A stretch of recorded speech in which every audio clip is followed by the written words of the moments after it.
There we go. All right, guys. Hey, listen, we ain't done one of these in a while, so you guys bear with us while we get this stuff put back together. Scotty Edwards, how you doing, bud? For all you guys and gals, and whether you're watching tonight or at a later date, we thank you for tuning in to Fish North Georgia's The Livewell, and we are glad to actually be back. We're trying to get back into normal life from the show scene and all that. It has taken us a little bit longer than what we wish, but we are back, and so going to get back on a regularly scheduled programming and stuff like that. So again, we appreciate you guys, and tonight we're just going to pontificate. What'd we do? Tom Leverett, how you doing, buddy? Are we all good now? Guys, I tell you what, it has been a fun time here the last couple of weeks. What do you think, Ryan? We're going to get back at it. Ready for vacation. We got a wide shot going on. What even is that wide shot? Yeah, I don't know, but we got this going good. But anyway, guys, if you're watching on YouTube, we appreciate you. Make sure you hit that like and subscribe and click that notification for all future content. If you're watching on Facebook and the Facebook group, make sure you like and follow. Give us a follow on Instagram, True Grit Tackle on Instagram and Facebook, and also I revamped, got the Twitter started again, Fish North Georgia, at Fish North GA on Twitter, and there we go. All right, so Blake Nations, George Smith, Nathan, Jacob, hey, how you doing? So again, guys, so we just appreciate you and everything, and I like the new angle. it is nice. Look at that. We got that, and you can see our shirts and everything. So tonight, Ryan and I are flying solo, which is all right, and Paul might jump in here on it once we get everything a little later. And we're just going to talk about some general fishing stuff. We're going to talk about the Bassmaster Classic that is coming up. You like that? Paul is happy, and if Paul's happy, everybody's happy. So, Put that on the other side of that. which one? Everybody. What do you want to do? Look at there. Look at the boss man right here. Can we put this right over here there, sir? I don't know. Yeah, here we go. Jeremiah, no guest. Well, you know, buddy, not this week. Everybody's been fishing the BFLs, and everybody's about fished out, and those that we talked to, actually, they had some plans tonight. So we thought we would just talk about what we're going to do, and we will get some guests. And you guys, hey, look, anytime, I didn't look at that camera. So anyway, anytime you guys are here, you're our guests. So we can always talk and pontificate about that.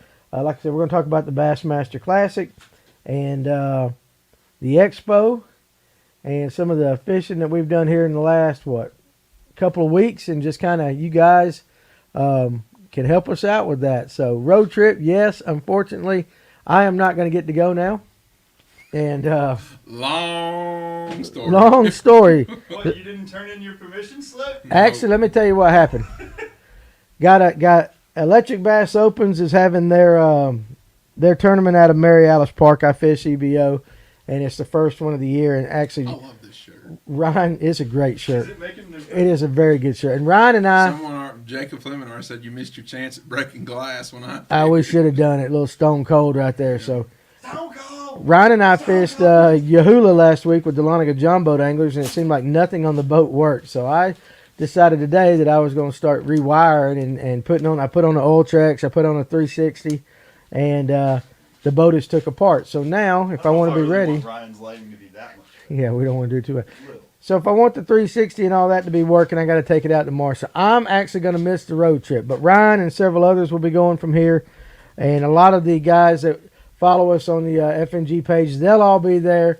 And so that'll be a really cool time. I'm looking at some of the pictures from last year's Classic, and looks like it's crowded. Looks like it's got a lot of vendors that are going to be there, and it should be a good time. You might be able to go out there and pick you up some deals and see some pretty famous people that are not actually fishing the show. And again, Ryan will be there. You going to take your pictures with you? Mm-mm. Why not? Probably not. Probably not. What's up, Farmers Feast? How you doing, buddy? There. Yeah, and listen, one of the reasons that Ryan and them wanted to go on Friday is just it is a little less crowded on Friday. And so Saturday, if you plan on going up Saturday, the way Ryan described it, it will be elbow to elbow, bedlam up there. So the expo is in Greenville, South Carolina. What time the doors open tomorrow? Did you say 12 o'clock? All right, so 12 o'clock. So you're hoping to run into Bill Dance. That would be pretty cool. I saw a thing where I know Hank Parker's going to be there. Lots of people that actually aren't participating. You know, they'll be there with the companies and their sponsors and stuff like that. So we're going to talk about that tonight. A couple of things that I want to get out to. Jeff Reese.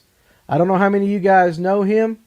He runs Extreme John Boat. I believe that's exactly how you say it. Extreme John Boat Anglers. They're down in little southwest Georgia, kind of that. They do come up here and fish.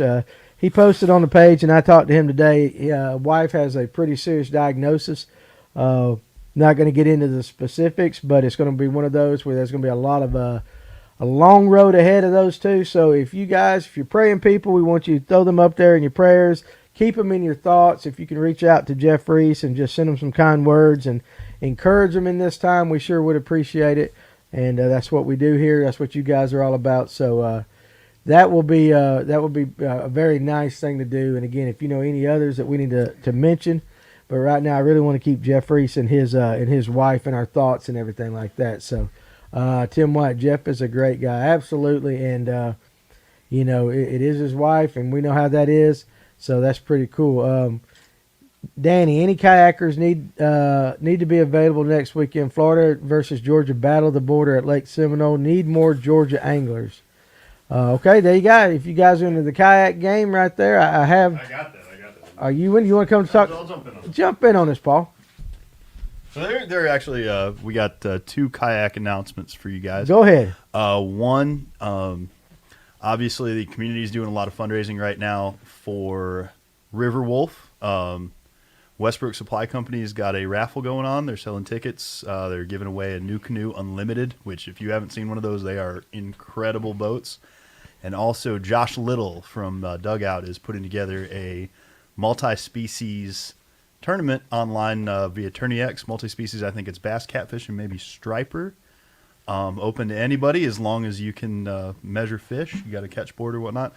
I put the post up on the group page the other day, and we'll give you guys some more information as that comes along. What Justin is talking to is that's Georgia Kayak Fishing League, and I believe it's one of the Florida clubs. We're doing a joint event down at Seminole the weekend of the 11th and 12th. I think it's a one-day derby on Saturday.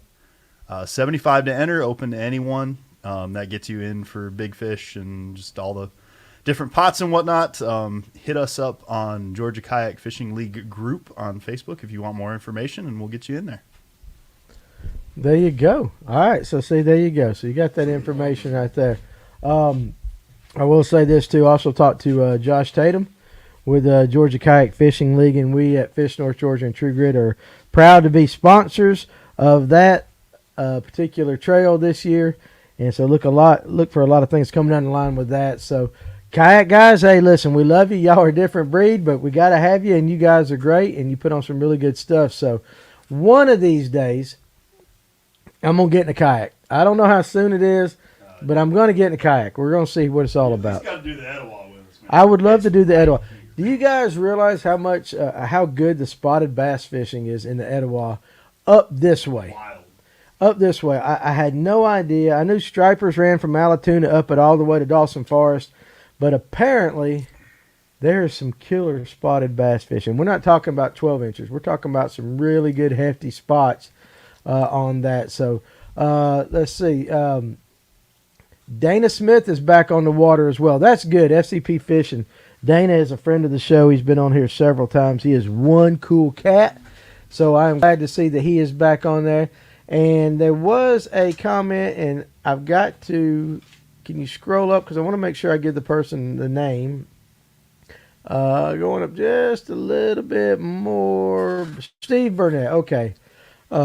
He got some Berkeley gillies from us at the Noe Cartersville show. He had some good ones on it this week. I'd be very interested to see what you caught on those. Or not see or hear about it. So drop some comments right there. I want to see how that worked. Those are an interesting looking bait. And every time I hear somebody talk about it, we're talking about bed baits.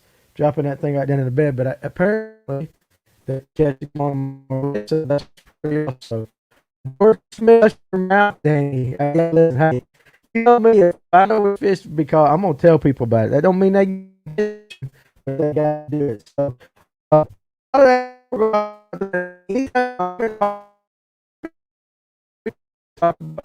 I saw great internet there. Yeah, we just got Windstream there. We got wind streamed, so whatever.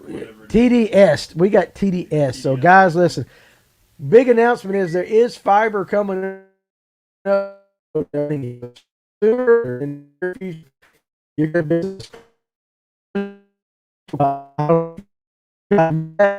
you will see us in high def. All right, what do you think about that? Huh? We'll be in high def. Oh, we'll be, yeah.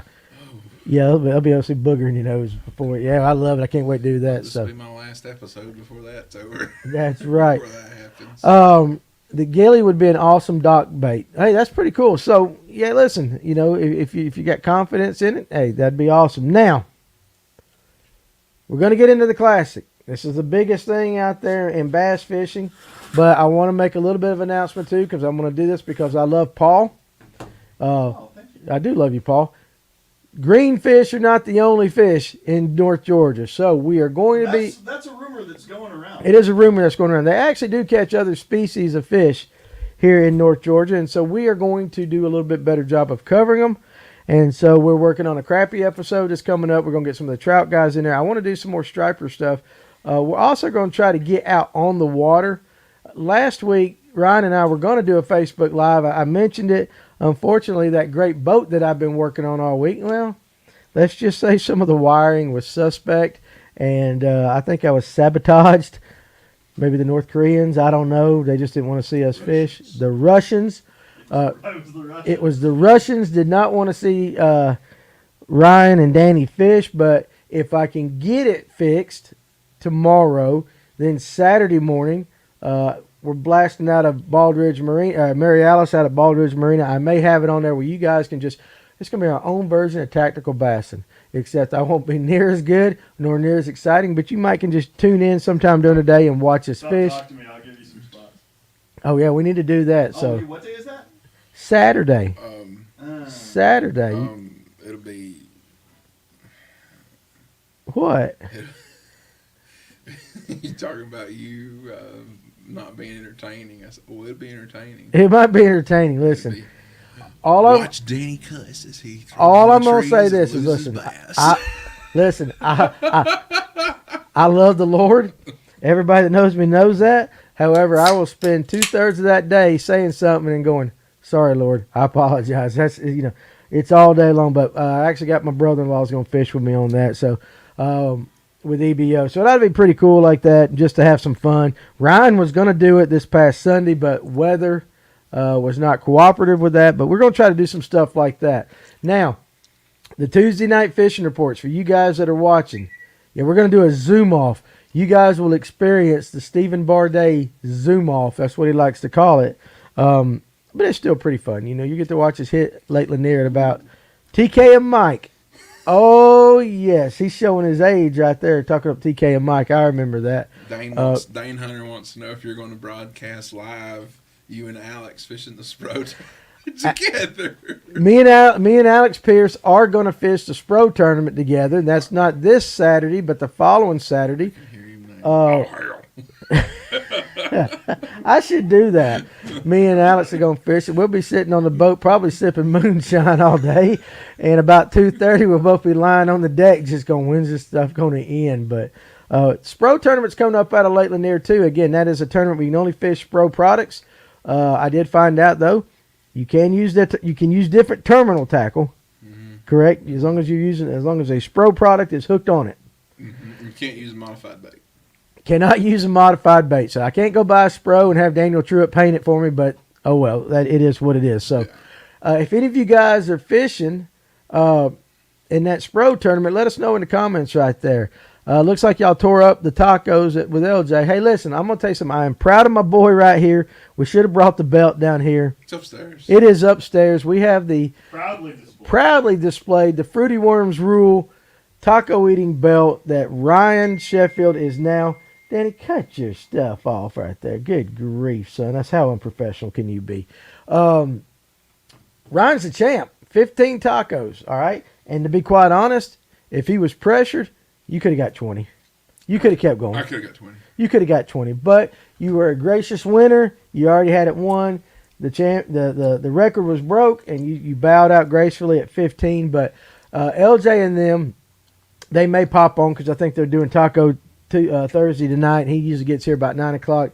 If you get a chance to go hang out with those guys, it's a good time. It's a lot of fun. It is a lot of fun. I mean, I don't know how much the restaurants enjoy that many people being together. And it was loud. It was loud. It was fun. We had a lot of fun. We did have a lot of fun, and that's the cool thing about it is we're going to try to do. Paul really wants us to get out in the community and do some more stuff like that. Paul, did you have a good time at it? Yeah, man. Yeah, man. And and here's a secret. Can we go ahead and give them the secret about which taco to eat? No. I mean, it's pretty obvious. Nah, bro. Well, I mean, considering I'm the champ, I mean, I guess I could give away any information possible. Give some information just in case somebody wants it. Get hard tacos. Hard tacos. And don't load them down with extra lettuce or tomato. Just get meat and cheese. Meat and cheese. That way you can get them down. If you use a soft shell taco, They're about this big. they're big. But the hard ones are about. The hard ones are them little Ortega things that you get. Have you noticed that taco shells have gotten smaller over the years? Have you noticed that? You gotten bigger. Yeah. Hey, I've lost some weight, dude. I'm getting a little bit smaller. Hey, I want to tell you guys a funny story. If you ever go on the Fish North Georgia page, and you'll see this little video Josh and I did with the Elko, where we stuck an Elko 20 on the back of my little John boat. And we took it over to Latham. And Josh did the great video as always, and I was telling everybody we got 12 miles an hour and all that. I never went back and read the comments, but I did the other day, and it's been about 6, 7, 8 months ago, and some guy put, and there's a picture of me. It is me in my chunky glory. He goes, that boat would have gone a lot faster if you'd have had a lighter guy driving it. I was like, hey, it was cold, dude. It was cold. There was a lot of body mass right there, but anyway, it was fun, so we appreciate good natured ribbing. But Ryan is the current Taco Thursday champion. The belt is here at Fish North Georgia. If you would like for him to sign an autograph, he can do that as well. So anything else about Taco Thursday, Ryan, we want to cover? There's some hammers at that table. There's some hammers. At the table. I will tell you that my group, okay, I had my wife and my daughters there, and between my daughters and LJ and a couple of margaritas, it got kind of loud. So, it did. It was a little boisterous down there. Yeah. But, everything was good. Some of them other women, Jimmy Sanders is one of the funniest jokers I've sat beside. So, we had a good time. Yeah.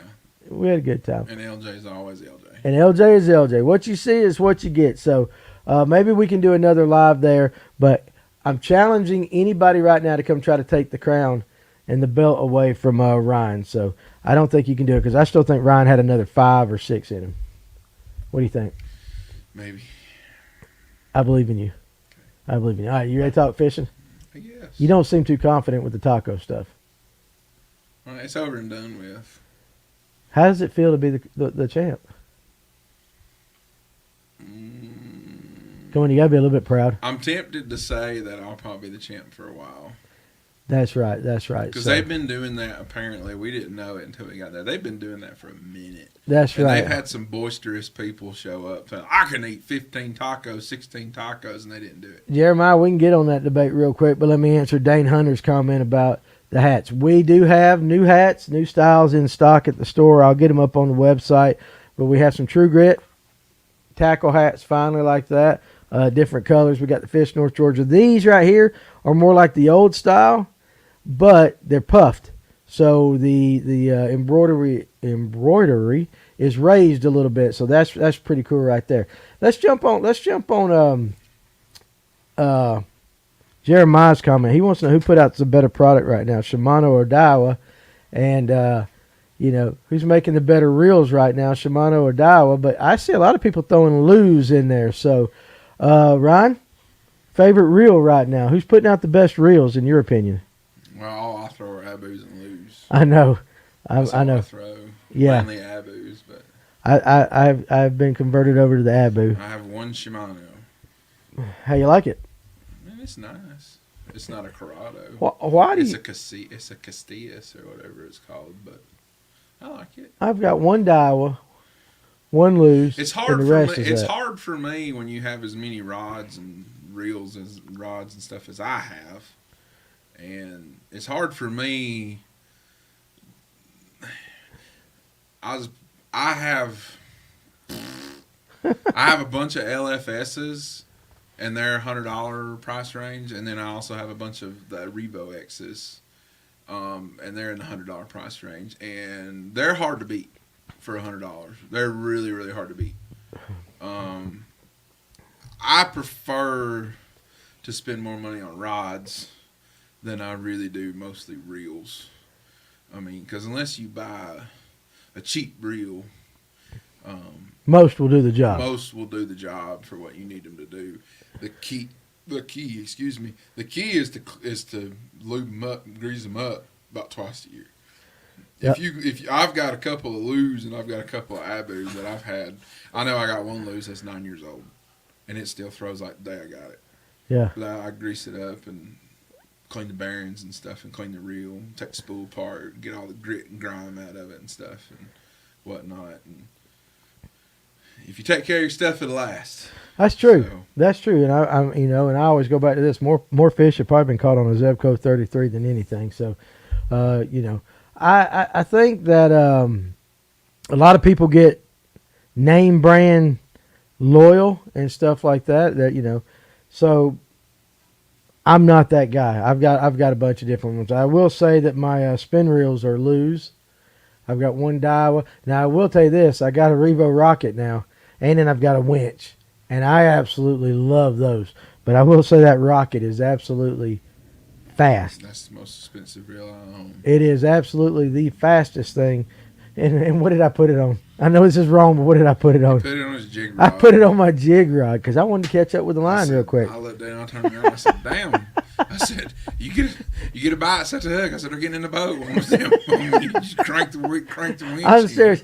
And let me tell you why I did that, because I had a guy tell me one time, he goes, when you throw a jig, he liked a little bit faster reel to catch up with it, to make sure you had the slack, and he didn't miss anything. I said, well, what the hell? But it is probably too fast for a jig reel. But As it's, long as you can slow down mentally, you'll be all right. it is all about the technique right there. All about the technique. Hence the name Rocket.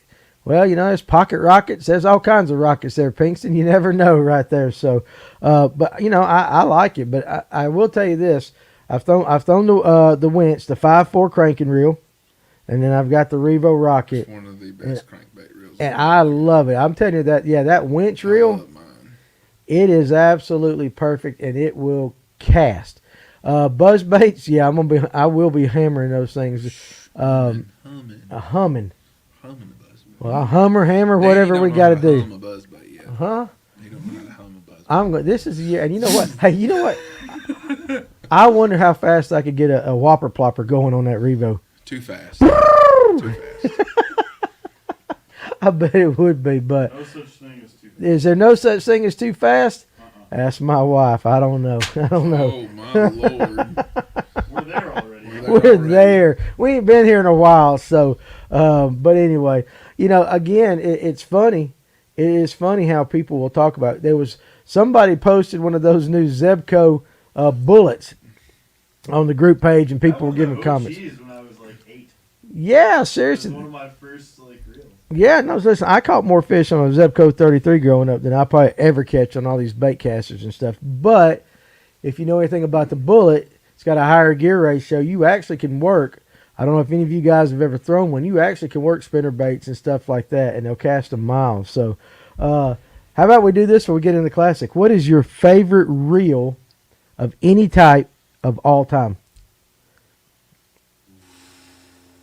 I know mine without a doubt. You remember them old Johnson green, just little, spin, what I'm talking about? The old kind of like you throw brim fish and all that little Johnson green ones. I can't even think of the name of them. Says you can take a pencil float and cast it 150 yards. You know what I'm talking about? No, not a clue.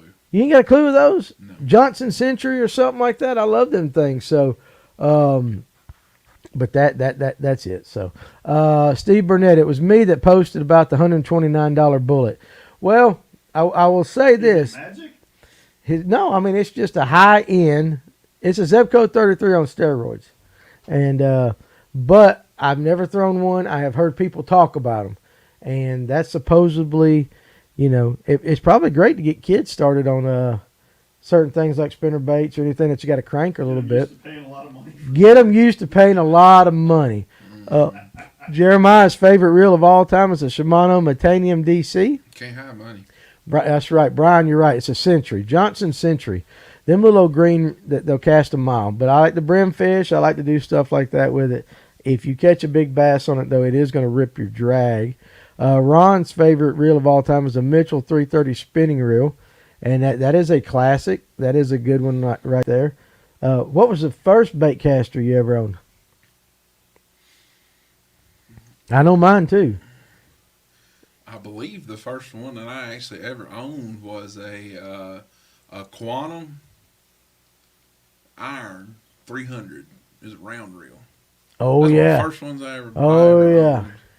Yeah. The old, kind of like the It's old like ambassador. 5-1-1 gear ratio, too. Yeah, three But ball that's how I bears. learned how to throw back. That was when I Back when that was fast. That was fast back in there. day. The ambassador, that's right, Brian. I did that. I used to. My first one I ever bought was a Ryobi. Did you know they had reels back in the day? I'll tell you. Yeah, man. Yeah, I'll tell Ryobi. you, I can't really say what my Mag favorite Force. I of got all one. time is. But I'll tell you one that changed the game, What's that? and it changed the game for me, Yeah. was when the XO came out. And why did it change the game for you? Because there was nothing that had ever been that light, ever, in the bait casting world. That thing was light beyond its time. Low profile? Is it low It's a profile? Quantum XO. Uh-huh. And when they first come out, they were $250. Back in the day. Yeah, That's and high dollar for well, that. I mean, it's back in the day, but I mean, this was 2010 or 2011. Okay. I can't remember when it was. I'm talking late 80s for me. Yeah, no, this is low profile. This is low profile ground here. But that thing, I had two of them. That thing, it changed. Yeah. It changed. It. If you want to crap on Quantum, you can. I crap on Quantum all the time. But PT, bro. yeah, Quantum PT, baby. But I will say this: that Quantum really, they were the ones who set the bar for all the other reel manufacturers. That includes Shimano, Luz. I'll argue with you till you're red in the face. There was no reel that was as light as that one ever was. And when that one come out, it beat the lightest reel by nearly an ounce. Okay, I got you. I mean, you can feel an ounce in your hand. I have a Daiwa Mag Force upstairs in my office. As a matter of fact, I still got one of those. I picked it up at a flea market in Cleveland, and actually the tournament that we won on Rocky Mountain, I actually used it. So, old Bantam, stuff like that. So it's come a long way. I do remember that the Ryobi that I bought it at Kmart. Wow. Yeah, I bought it at Kmart, $29 or something like that. So, let's see, TNN. Let's see. I remember when I was like 12 or 13. All the let me pop it right over there.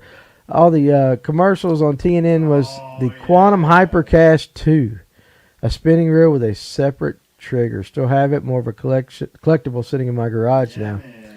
Listen, it's pretty interesting. Now I've got upstairs. Let's Yeah, go. let's. fish. That's right. There you go. That's it. Do you have one of those up there? No, I don't have one of those. I've got some old ambassadors that were given to me that I had somebody. Speaking of contests, we need to find 3 of those and all go out on Latham, Okay, and whoever just have a fishing tournament with these things. with just the instant fisherman. That would be The instant fisherman. yeah. That would be That or the Snoopy rods. One of these days we'll have to do the Snoopy rod tournament because apparently everybody wants you to do a Barbie rod or a Snoopy rod. actually. And then all jokes aside, me and Jeff are already planning on going to throw top water this summer together and throw it strictly on a Snoopy pole. On a Snoopy pole, we will have video of that. Cast OG on the Snoopy. We're gonna go throw The something. pocket fisherman, the Ronco. There you go. Yeah, that was the one you probably could put in your glove box right there because everybody's got a fold up fishing rod in their glove box. So, with a banjo minnow. Serious fisherman does. Every serious. Okay, there you go. Put it in your golf bag. Put it in your golf bag. It fits in your pocket. That's right. Catch a shark. Look at us catching 400-pound tuna off the coast of the 400-pound tuna. tuna. New England. 400-pound tuna with that. Fisherman. So the instant fisherman. So Yeah. one of these days, so we're gonna do something like that. We'll have a tournament with that. One of these days, I'm gonna have a sonar tournament. I keep saying it. Yeah, and one more thing. Get this exclusive 35-piece lure set. Yeah. Just pay. That's not all. Order in the next 5 minutes and receive another instant fisherman. Just pay for separate shipping and handling. And that's where they make the money right there. It's a $5 It's as easy thing. as let's go fish. What pound test do you reckon that comes with? I think there's actually a review from a guy who lives up in New York. He actually had it. That thing throws about 25 feet with a rattle trap on the end of it. And I think he said it comes like 10-pound test. But wait, there's more. That's right. But wait, there's 4-pound test. Yeah. But wait, there's more. Yeah. If you order today, you get some of that what's that Flex Seal where the guy does the entire bottom of the boat. Yeah, Horse's butt. There's no way. We need the Flex Seal boat and we need the instant fisherman. I ain't going out to Latham in a Flex Sealed boat. It gets deep on Latham. We don't. Yeah. Swift, call us. Yeah. Hey, we could do that though. We could do something like that. What do you think? Would you guys be interested in a tournament?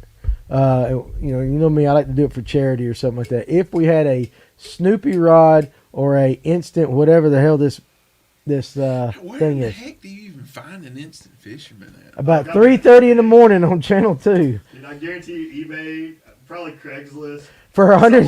Look at that. Somewhere. Yeah. Look at 127 easy payments of $9.95. So that I bet they sold a lot of those to drunk guys at about 2:30 in the morning. Like, that's a good idea. People buy them for the grandkids. People buy them for the grandkids like that. So you will be swimming if you use the Flex Seal boat. But wouldn't that be an interesting video to just say, okay, we're going to cut the bottom out of this aluminum boat. We could get somebody to donate us an aluminum boat. Let's cut like a 4x4 hole out, Flex Seal the crap out of it, and just see how long we last. I'll get on it because you're kind of big. I mean, it's not a weight thing. I mean, you're just 300 pounds. no, it's not a weight thing. You're just a big boy. I am. That's You why I are- won't get in a kayak. Huh? That's why I won't get in a kayak. Oh, come on. I mean, Hobie's got some kayaks that I mean, they got the Titanic of kayaks. Get you to PA, you'd be okay. Just do a tournament using only the banjo minnow. That's doable on Latham. On Latham, I hate to say it, you'll catch fish on Latham with the banjo minnow. I don't Or care. any river. Seriously.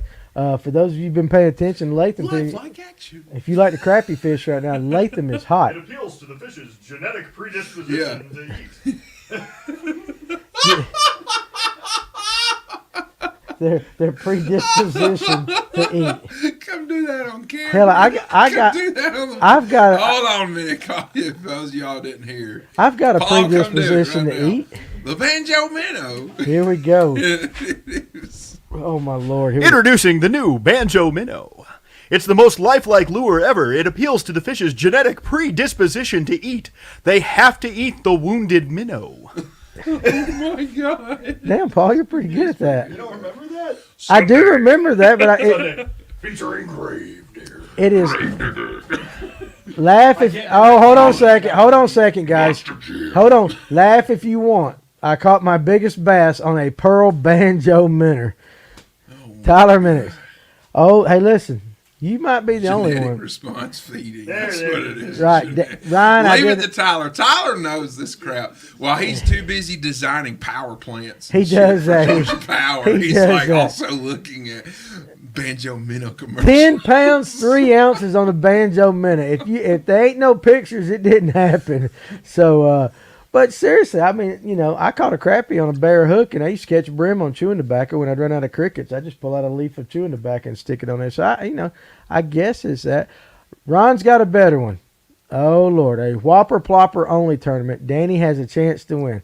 No, I'd figure a way to screw that one I up done too. told you. We figured out why you didn't catch fish. Yeah. Ryan's gonna tell you why I cannot catch a fish. Because he was like, this is the one I was throwing, and he was throwing a little 75. You gotta go be- I was like, dude, you gotta throw the 110 or this. But that's what- bid on that. But that's what the Murphinator gave me.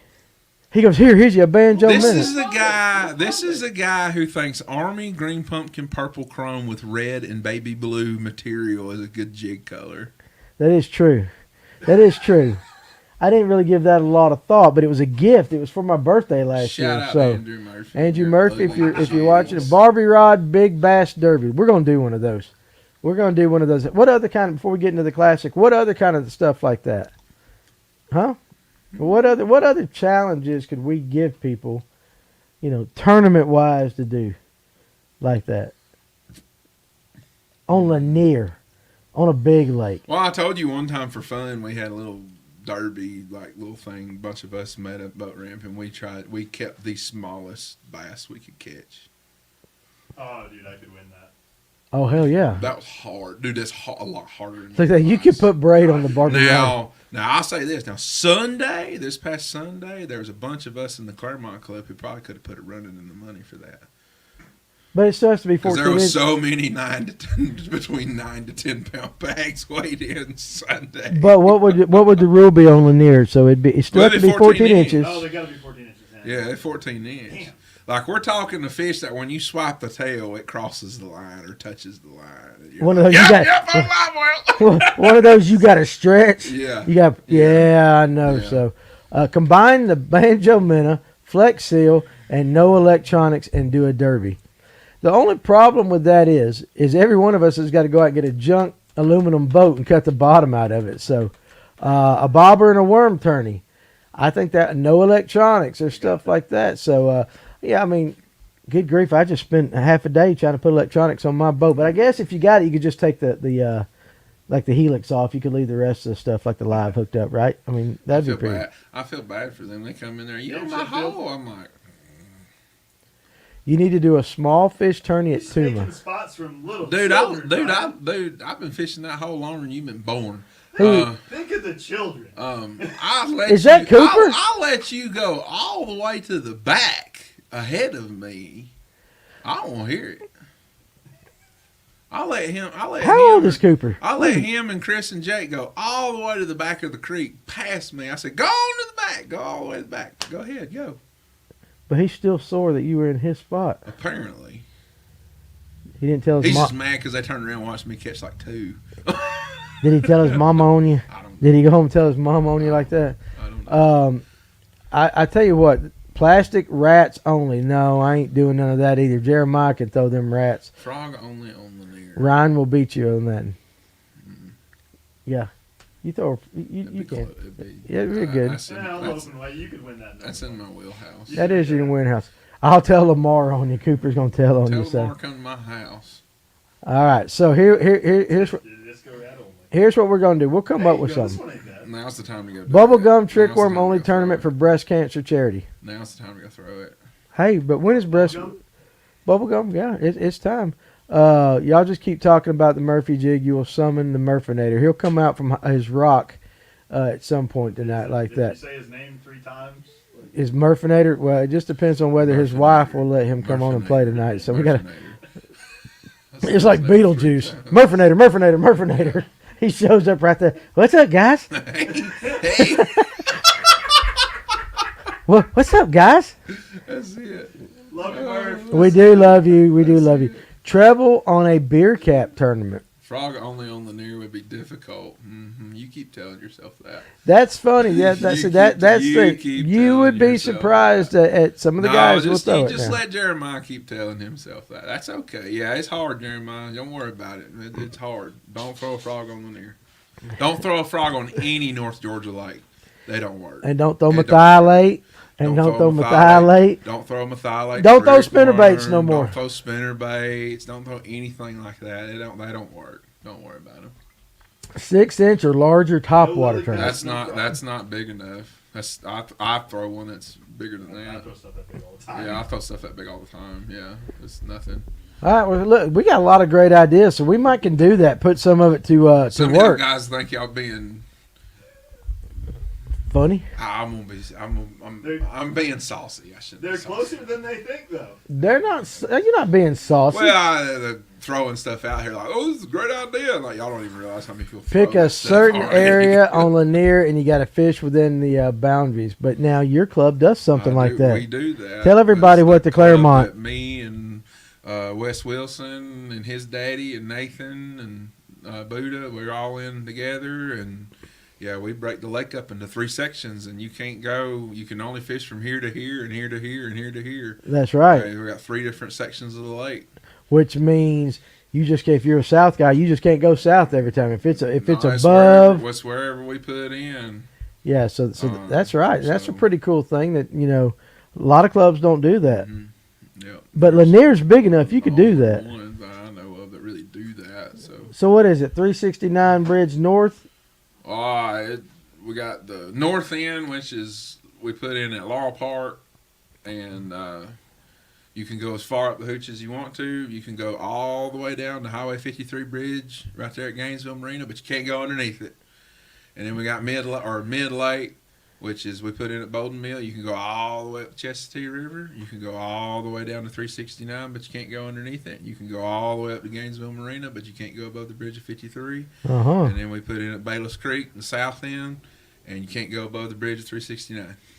So they do stuff like that already. So I think that's always pretty interesting that they do that.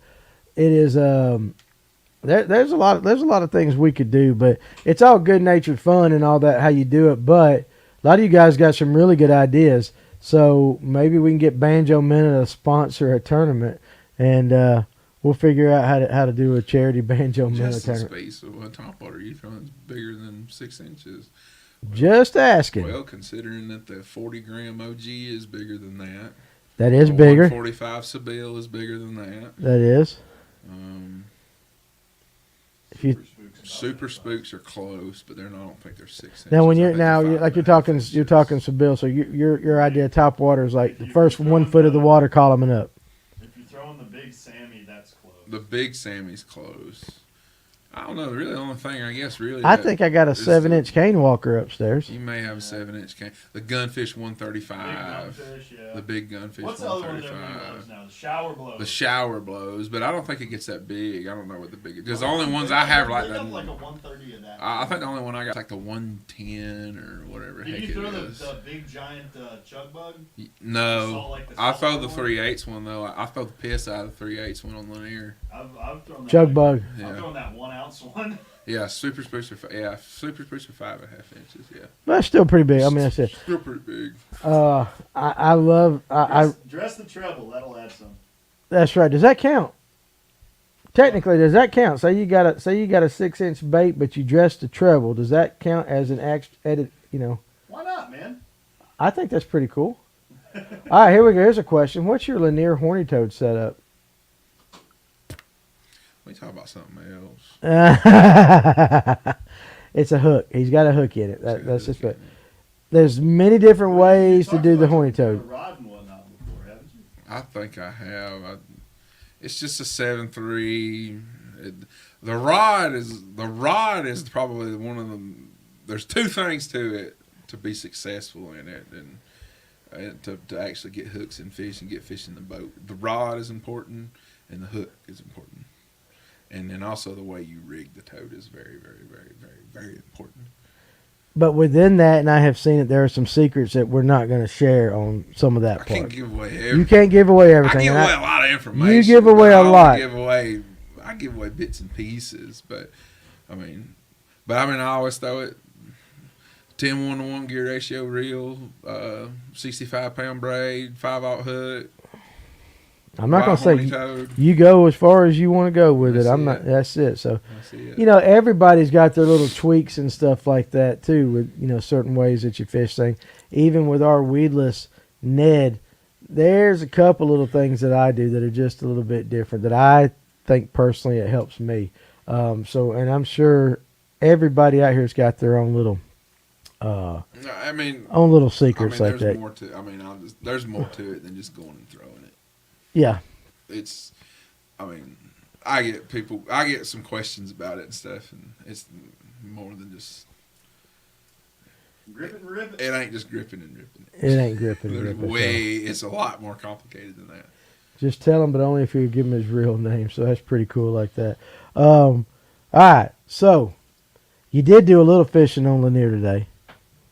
Just give me a real quick overview. He was out with a Fish North Georgia Legend. today. I took a legend fishing today.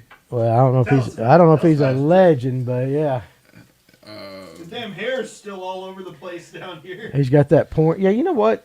Guys, listen, I'm not going to lie. This is how crappy we are here at Fish North Georgia with our organization and our cleaning. If you remember, it's been roughly a year, if not longer, that we shaved Blake's head down here for charity. Mm-hmm. Well, we still got some of it. I'm looking at a big wad over there. It looks like a rat that's been laying there for about, I don't know. We need to really do some cleaning. If you guys know a good cleaning company or something like that, because it's not our best strong suit, you guys send me their information. Alka-Seltzer tabs in a tube on the weedless Neds. Yeah, I said it. Hey, whatever floats your boat. Is that legal? Yeah. Is it? I don't see why it'd be no different than. It's no different than the scent stick Yeah, you put inside the Mighty Bite. There you go. The I Mighty mean, Bite genetic response fishing system. Oh my god!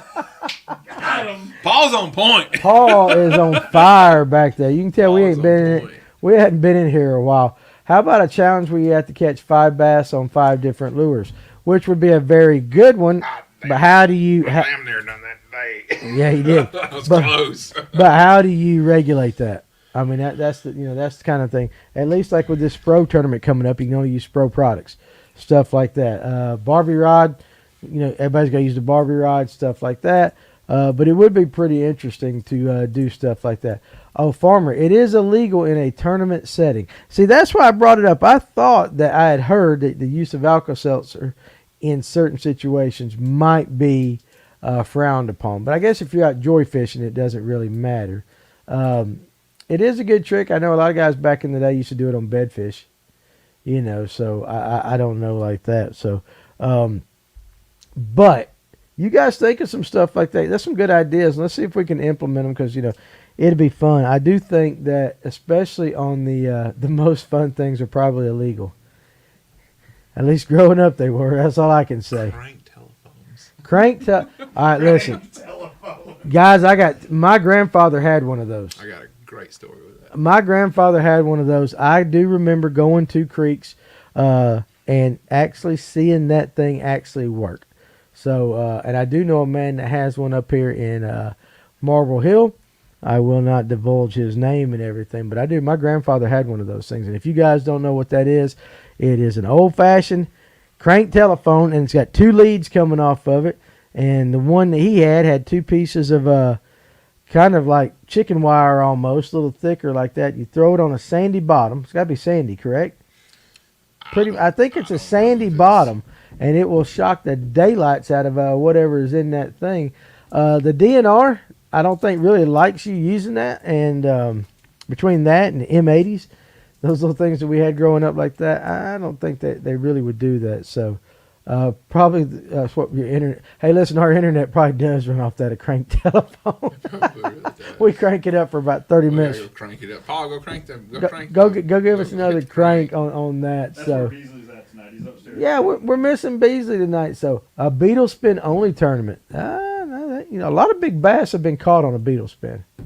A lot of big bass have been caught on a beetle spin, Dang right. which is interesting because there's not a lot to a beetle spin. It's just a little bait with skirt on it and a grub and a blade. That's it. That's really just all a it mini is. spinner bait like that. It's So, crank them up. Yeah, you'll lose everything you have. Listen, they'll come take your car. They'll take your truck. All that. A rooster tail only tournament like that. I want to have a crappie tournament on Latham. Now they say you can't have bass tournaments on that. They ain't said nothing about having a crappie tournament on that. I still want to do that. I think that would be pretty fun. 10, 15 boats on Latham. And the good thing about a crappie tournament is we can eat the jokers right after we're done because you can keep those things like that. So have a fish fry right there, or we'll just all go to Ryan's house. So let's have a fish naked tournament. I am all for fishing naked. I'll do it. I mean, how about you, Ryan? You know what's funny? I tell Ryan, I was like, the bigger the guy, the less they want to be seen naked. And I don't understand that. Who wants to see me naked? Nobody. But it's the point. So It's I'm the- going to spare everyone the eye damage. But it's kind of like peeing off a boat. Some of us can just pee anywhere and everywhere. That's and different. Why? Huh? Why? Because you're... Never mind. Is it a self-confidence thing? Dude, nobody wants... If everybody in the tournament's naked, what's it matter? Have we lost our censorship yet? Nobody No, wants to no. see my fat ass naked. This is one of the best audios we've ever held. There. It had a quick. I said when listen, I was going, I was trying to be PG-13 and bring the band-aids for see the me eyes. naked. Listen, nobody wants to see me. Nobody wants to see me naked, but I would do it for the right price. I told you I'd do this show. I'll be out in the middle of the lake and I'll pull mine out and pee.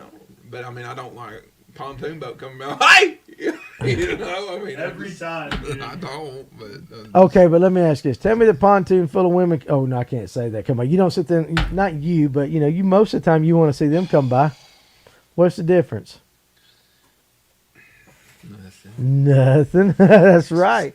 See, So- see how many people agree with me. Just look. Eye bleach. People agree with me. Listen, at some, They don't know if I will see you naked either. I don't know. Oh, I am losing some my weight. God. I am losing some weight. I can. Hey, listen. I actually We can ain't see made it to myself hour now. 2 yet, George. You got 9 more. Well, you got about 8 more minutes before we talk. So about the Classic. Bassmaster Classic. All right, we're getting there. We're getting there. Some of us need thigh guards Or if we're baby walking around powder. Danny naked. It's baby. Baby powder. Yeah. Gold Bond. Gold Bond is some of the best stuff you can ever buy. That's amazing. That tingle, that medicated tingle. Yeah, exactly what Joe says right there. If you have to explain how fishing naked is so not even close to peeing off the front of the boat, I don't know what to tell you. Who said that? Joe, EWEEEK2, 2K, whatever. Listen. UE. Listen. UV2K. If we do it during the right time of the year, you won't get sunburnt. Okay, it's all fine and dandy. And you know what? If you guys just don't want to get naked, we don't have to get naked. I I don't it'd know. Danny Pruitt 2022. I don't, listen, I just have fun with it. Go to the Classic naked and let us know how it works out. Hey, listen, nobody. Oh, my wife is watching. My wife is watching. Great, see? Nobody wants to see that. Wonderful. Adam. Guys, she just tells y'all that. Mm. Oh, well. All right, I guess now that my wife's watching, we got to talk fishing. We'll make George Smith happy. How about that? You ready? I reckon. All right, Mandy, you go to busted. Listen, hey, at least we wasn't talking about strip clubs or anything like that, so it's just me naked. But all right, so here we go. What was Dane's comment? I'm not even going to ask how you know this, Danny. I don't even know where that. So let Danny fish naked when he has a 3-pound spot come up on a crankbait and throws it in the boat. You'll wish he had clothes on. Quite possible. Quite possible. So anyway, I would choose the Ned rig. All right, listen, it is treble in the nuts. Here we go. All right, so we'll talk about the Bassmaster Classic now. You guys, we had some great. I did hear the pontoon boat of women comment. I was talking about Ryan. Was I not? That question was totally directed to you, Ryan. Absolutely. Yes, Absolutely, it was. Yeah, so see, I'm just trying to get Ryan in trouble. But anyway, all right, guys. So I'm going to be on the couch tonight when I get home, and we'll just get back on the Bassmaster Classic. So anyway. We ain't even touched yet. No, that's right. We didn't touch it. That's what we're going to talk about. So tomorrow, the actual tournament starts, correct? Mm-hmm. All right. How many anglers are going to be in it? 55. 55, all right? And for those of you that don't know, we are running the Fish North Georgia Fantasy. The Fantasy Bassmaster stuff. Contact Kurt Hunt. Contact Kurt Hunt. And Go Dodges.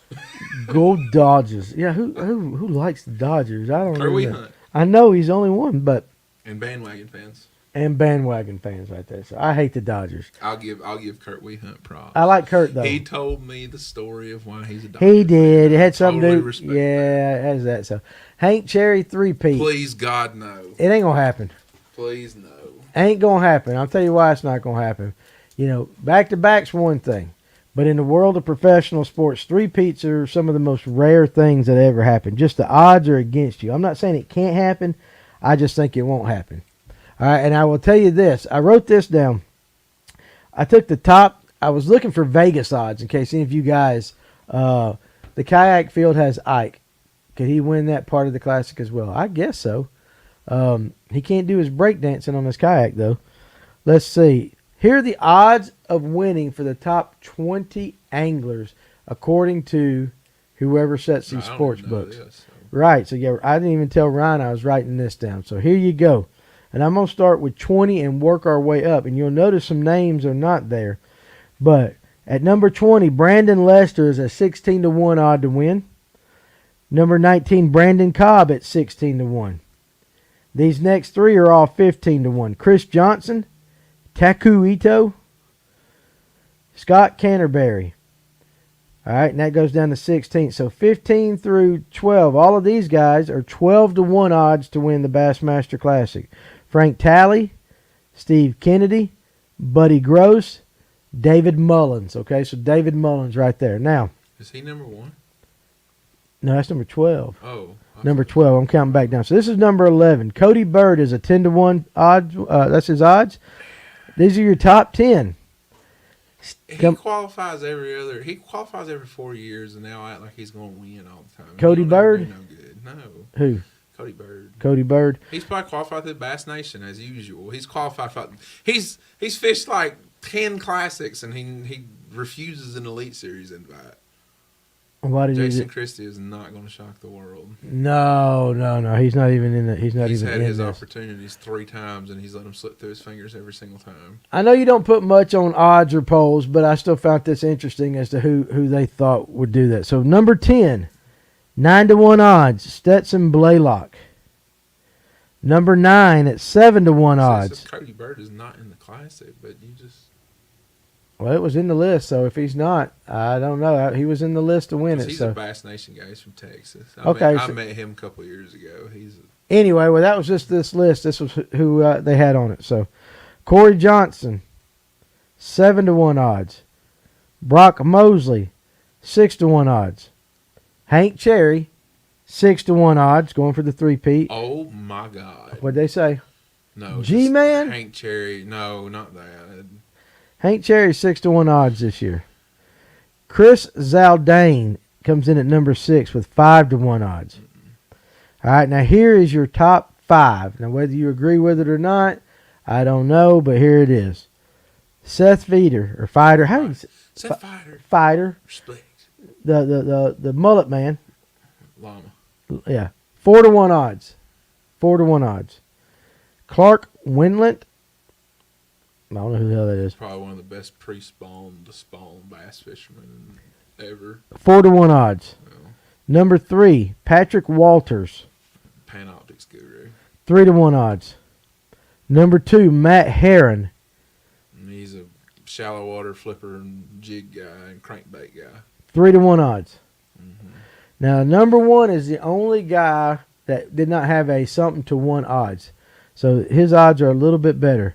So the number 1 odds of winning the 2022 Bassmaster Classic, Brandon Polynuk, 3-2. 3-2 odds. How can you get 3-2? I don't know. It just means that's a hell of a lot. He's got a better chance than everybody else. That 2 win 3.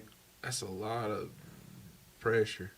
So Kurt Winland isn't in the Classic either. Well, hell, this is just. I guess I got a crappy list, but this is what the list I found today. So there you go, Spot Hunter. I appreciate you correcting me. Yeah, but 3-2. Long shot winner is Joey Nania. I don't know. Oh, okay. So Justin Speaks. That's right. So for a $2 bet, you win $3. Whereas on these other ones, a $1 bet would win you $3. Brandon Lester, a $1 bet would win you 16 because the odds are bigger. So right now they got Brandon Polinick as a 3-2 odds on the Bassmaster Classic. Now, I think that may be last year's. you think so? I pulled it up. It said 2022, but you know, hey, that's just. Yeah, that's something. Is that last year's? Yeah. Well, son of a. I googled it. Wow. 20. Well, What a waste of 4 minutes. God, I suck. No, I suck, but I put in there odds of winning, and that's what I got. So anyway, okay, well I suck. All right, who's your guys' picks? Scott Martin's not going to win. Everybody keeps saying Brandon Cobb, Daryl Swindle. I don't think so. Who do you think's going to win it?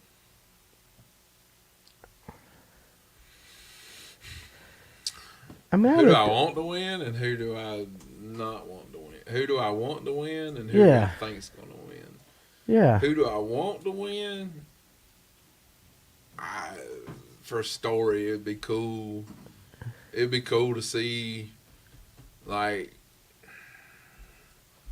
it'd be cool to see Polinick or somebody win, probably, because having a baby and stuff this year. Who do I think's going to win? I don't think Porosnik's going to win. Them bass ain't on the bed yet up there. I mean, they will be pretty quick up there, but I don't think you'll see very many on the bed up there right now. Wait till this full moon in March comes and Hartwell they'll have some up. Both the rivers will be on the bed pretty hard. The problem that's going to be whoever wins. Well, let's say the problem. Whoever wins the Classic this year is going to have to find that balance. So, very, very, very close friend of mine. They went to Hartwell yesterday. They fished on Hartwell yesterday. They had right at 20 pounds. They caught every one of them less than 3 feet of water. Mm-hmm. Here's the problem. They were fishing in 64-degree water temperature up one of the rivers, not going to name it. Down the lake, the water temperature's in the low 50s. There's an extreme temperature swing right now going on, just like on Lanier and some of these other ones. There's an extreme temperature already moving from one end to the other. Males on bed, I don't give two craps about, because males make bed and they'll sit on the bed for 2 weeks before a female shows up. So you can't put no stock in males being on the bed. You got to see both of them on the bed for it to be starting to work. The problem with what's going to happen is there's probably going to be a bunch of guys run up both rivers, and they're going to beat both rivers to death for 2 days, and then Sunday it's going to be whoever makes the adjustment to,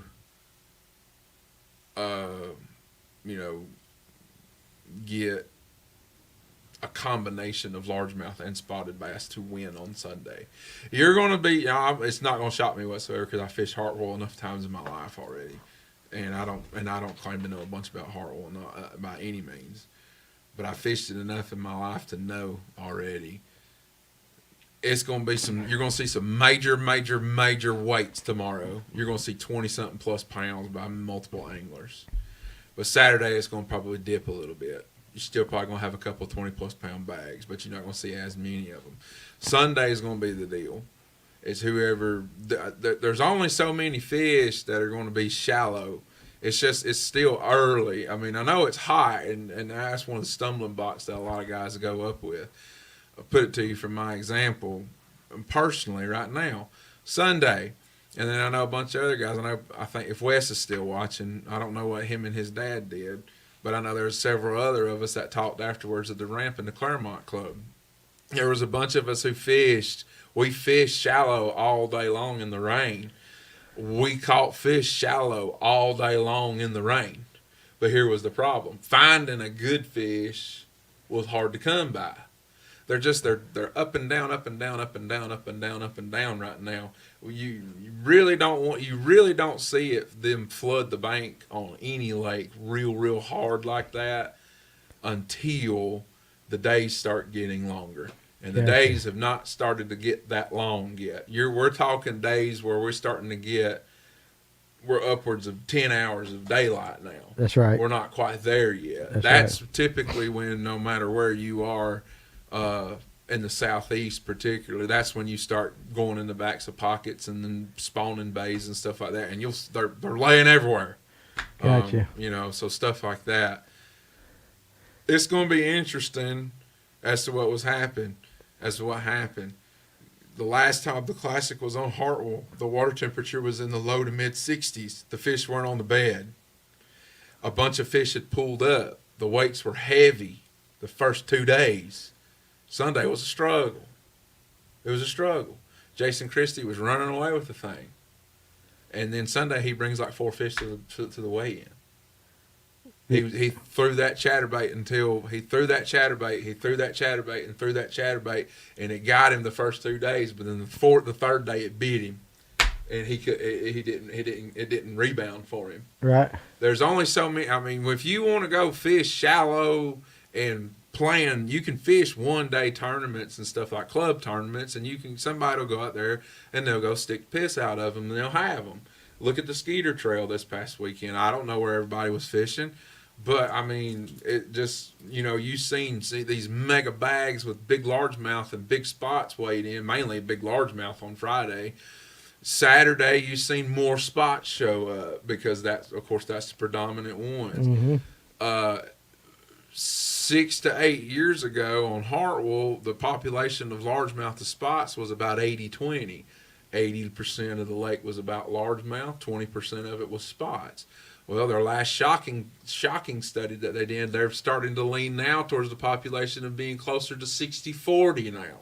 So how much are the spotted bass going to start to play into the game? Right. Just this past year in May on Hartwell, there was a guy that found some herring spawn fish, and normally when you find herring spawn fish on Hartwell, you got to find herring fish that are eating, or you got to find largemouth that are eating the herring on Hartwell to be very productive. They had that mega bags.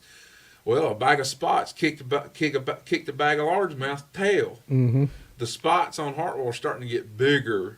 They're starting to grow up farther, and they're starting to move up like it is on Lanier specifically, for example. They're starting to creep up more and more and more up the rivers, and it's starting to look more comparable to Lanier, because on Lanier you can go all the way up to Lumpkin County Park, and you can go all the way down to the dam. You can catch largemouth and you can catch spotted bass. Mm-hmm. You can do the same thing up the hooch side. Hartwell, at one point, when I first started fishing about 10, 12 years ago, like hardcore tournament stuff, Hartwell, if you went up to Tugaloo, if you caught a spot, it was like, damn, what's it doing up here? Why is he here? Right. But it really was like that. Right. So it's gonna be, there's gonna be a good percentage of fish that are gonna get caught, but you gotta remember, I mean, like, I'll use myself as an example. I'm no professional, and I am by far not the greatest person ever to put a rod and reel in my hand. Do I catch them sometimes? Yes, I do. Do I struggle? Yes, absolutely. I'm not ashamed to admit it. Right now, I'm in a bit of a funk. Today broke that record. Today, though. Made me feel pretty good, but it felt pretty good to do what I did today. But these guys are so tuned in with what they're doing. These guys are the best of the best of the best. And if you see the weight start to go down with them, it's not because of anything, not their ability. It's because the fish ain't there. Right. So right now, in the present time that we're sitting in right now, if this tournament was the 1st of April, absolutely. It would be whoever's bed fishing would be the ones who win. Mm-hmm. Whoever finds enough of them are going to be the ones to win. Hartwell is a special bedfish lake. I mean, you can go in the pocket, there'll be 30 of them on the bed. They'll be laying everywhere. Right. Males and females at certain periods in April and stuff like that specifically. The Highland reservoirs, just the majority of them, there's always some that spawn early, and I know I've said that before. I said that on my little one-on-one thing with you, and yes, that is true, because I've physically seen them in 58-degree water temperature spawning. It's early by the book. It's too early, but they're actually up there trying to spawn. But up here in these Highland reservoirs, like where we have here, North Georgia, South Carolina, Tennessee, Northern Alabama, and stuff like that, these lakes like that, you really don't get hot and heavy spawn fishing, looking at fish going on the bed, going to a bed or on the bed until really April. Okay. And where you can actually plan a 3-day event around winning on spawn like that. So I really and truly, I'm not claiming to know all the answers because it's fishing by any means. I really think the guy who puts it together on Sunday is going to be the one who actually wins the tournament. Okay. Because I really think for the first 2 days, there's going to be about 6 or 7 of them that they're going to be like this together. And whoever figures something out, a little ripple into details, you know, There's on Beasley. Sunday, then that's going to be the guy who wins. I got you. Beasley, what's up, buddy? We figured we'd see you, but good to see you here. I actually went and found the right one. Okay, so this is the right, and I'm not going to go through the whole list, but I'll give you like the top 10. First one, 3-1 odds is Jacob Powers-Nick. Porosnik. Okay, so he's a 3-1. He's from Virginia. Number 2 at 3-1 is Patrick Walters. He is a South Carolina angler. Mm-hmm. All right, so then you got that. And then Jason Christie comes in at a 4-1 odd. He's from Oklahoma. A lot of Seth Fighter, 4-1. Then we've got Greg Hackney at 5-1. Scott Martin, 6-1. I don't know about that. Brandon Polinick, which we've seen that name several times right here, he is 6-1 odds. Do you know who Scott Martin is? I do. That's Roland's boy. Okay. I mean, he's a good dude. I just don't think he'll win. Hank Cherry is 6-1 odds. Again, I still think that's a long shot because three-peating is so tough. Stetson Blaylock from Arkansas is a 7-1 odd. You're the Stetson. Yeah, it's Stetson. I saw Stetson Benton, or whatever his name is, on that a little while ago. Jeff Gustafson, 8-1. Drew Cook, 8-1. Chris Johnston, 10-1. Let me see if they got any more 10-1s. Corey Johnston, he's from Canada. That's Both of their interesting. brothers. Yeah, Brock Mosley, 12-1. Brandon Lester, 12-1. And here's that, I'm not going to say it, Tako Ito from Chiba, Japan at 12-1. So, and actually they've got G-Man right here at 13-1 odds this year on Hartwell. Now, do you really think that's just his name? That's just name recognition right there. And I love me some G-Man. Super great guy. He junk fishing extraordinaire. Junk fishing extraordinaire. Mm-hmm. So did you ever say who you thought was going to win it? You went on that real long thing and you had a lot of information in that. So who did you actually pick to win? And who do you guys? I really and truly, because of how versatile he is, I really think Gussie stands a chance. Mm-hmm. Because he will go fish in the dirt, and it don't faze him to then turn around after he fishes in the dirt for 2 hours to go out there and 50 foot and fish suspended fish. It does not faze him whatsoever. My favorite guy, though, period, is Seth Fighter. I'd love to see him win. There's no telling what the heck he would do. I love him to death. He's got a good personality. He's funny. Brian New would be a pretty good one too, but that's the one thing that's one of the reasons why Bass done such a great job several years ago moving the Classic from February into March and towards the end of March to the 1st of April tournaments is it kind of broadens the spectrum on things. Gotcha. When before, and when it was in February for a long time, you had the guys that were crankbait fishermen. Mark Frazier. Stuff like Come that. on now. Micah Frazier, I think. So Micah Frazier. He's from Noonan, Georgia. He is. He's a Georgia boy. But it kind of gravitated away from the jerkbait and the crankbait fishermen and stuff like that to where some of the guys who are better in warmer water situations have a little bit better of an opportunity to win. So There was a question that it's on up a little bit from Franco Carato. mm-hmm. He wanted to know, would you say that Lake Lanier is 20% largemouth, 80% spots? What would your ratio be? It used to probably be about 20 to 80 largemouth to spots. It's probably growing closer to 70-30 now. Because we've had about 5-6 years now in a row of the lake being full pool for the majority of the year and not really getting very low like it used to. And the fry have had places to get. And if you look, the health of the overall health of the Okay, largemouth there you go. population. Did you see that? Huh? Mark is Micah's brother. Oh wow, okay. Micah isn't in the classics. There you go. All right, Mark Frazier. But it's getting better. Lanier, if you looked at the Skeeter tournament and stuff this past weekend, and you looked at the couple of the other ones that were happening beforehand, you're starting to see what's happening. I'm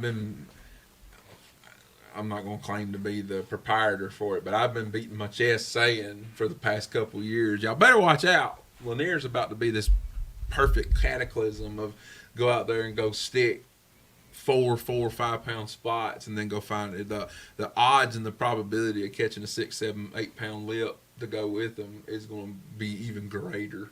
I will say that you've you seen did. that this past weekend when the Skeeter tournament particularly. You're going to start seeing these 23 to 25 pound bags. Right. Pretty Raymond regularly. Wood, if Fighter wins, Ryan should grow a mullet. I wish I could grow a mullet. I was getting ready to say, listen. I wish I could, but I can't. Yeah, we have our limitations and our limit and our abilities here like that. So, well, I tell you what, too. There was another comment on that wanted you to kind of describe your fishing today. They want to know, how. I know you went for a few hours today without giving up your juice. What did you see out there today? Put in War Hill. Water temperature was 54.5. I went directly to the back of a pocket, right there at War Hill. Throwed spinnerbait and a methylate trickworm in the back. Caught one on a methylate trickworm. Caught one on a spinnerbait. Both of them were buck bass largemouth. Both of them were where they were supposed to be. They were back there where some wood was. They were just good little keepers. The females they hadn't pulled up yet. As it got warmer, it got warm fast. Kept throwing some spinnerbait. Kept throwing some floating worm. Got a couple more bites on spinnerbait. Had a couple of bull all over a trickworm and miss it. And then went up to a particular rocky point that they've been on for a little while, for a couple of weeks, and the size came back to it that was there a couple of weeks ago for me. The size showed back up again, and Blake went with me. I ain't gonna lie, he threw it up there. He caught one about 4 pounds. We weighed at 396. I caught one a little over 3. And then caught a couple more, about 2.5, 2 3/4 pounder, 2 3/4 pounds. So I mean, we probably put together about a 13-pound bag, 14-pound bag, somewhere around in there. Because we had 1 over 4. I had that one a little over 3. We had another one that might have been close to 3 a spot. So all in all, it was pretty good. But every fish came out less than 5 feet of water. There you go. Every fish came out less than 5 feet of water. And that seems to be, like you said, where they're supposed to be. That's never going to happen, unfortunately. At Lanier in mid-March in a few years. Why do you think? Well, I mean, they ain't nobody got the money around here, and they don't have the venue to fork it out. I mean, the Classic would have to be held at it's still Phillips Arena to me. It would have to be held at State Farm Arena. Right. You don't think they could handle it at Atlanta would have to. You don't think? No, it can't hold the expo. At Gwinnett? Oh no. Okay. No, absolutely not. It cannot hold the expo. For those of you guys who are going to the Classic for the first time, like I said, I've been to like 6 or 7 of them now. This is going to either be my 6th or my 7th. You'll understand why Gwinnett Amphitheater can't hold, or the Gwinnett Arena, or whatever the heck it's called, can't hold the Classic. The expo is just too large. And The volume of people. There'll be over 200,000 people this weekend in Greenville. I mean, it broke the record the first time, and then after year after year after year after that, until COVID came in 2021 in Texas, then the people who attended went way down. But it's going to go back.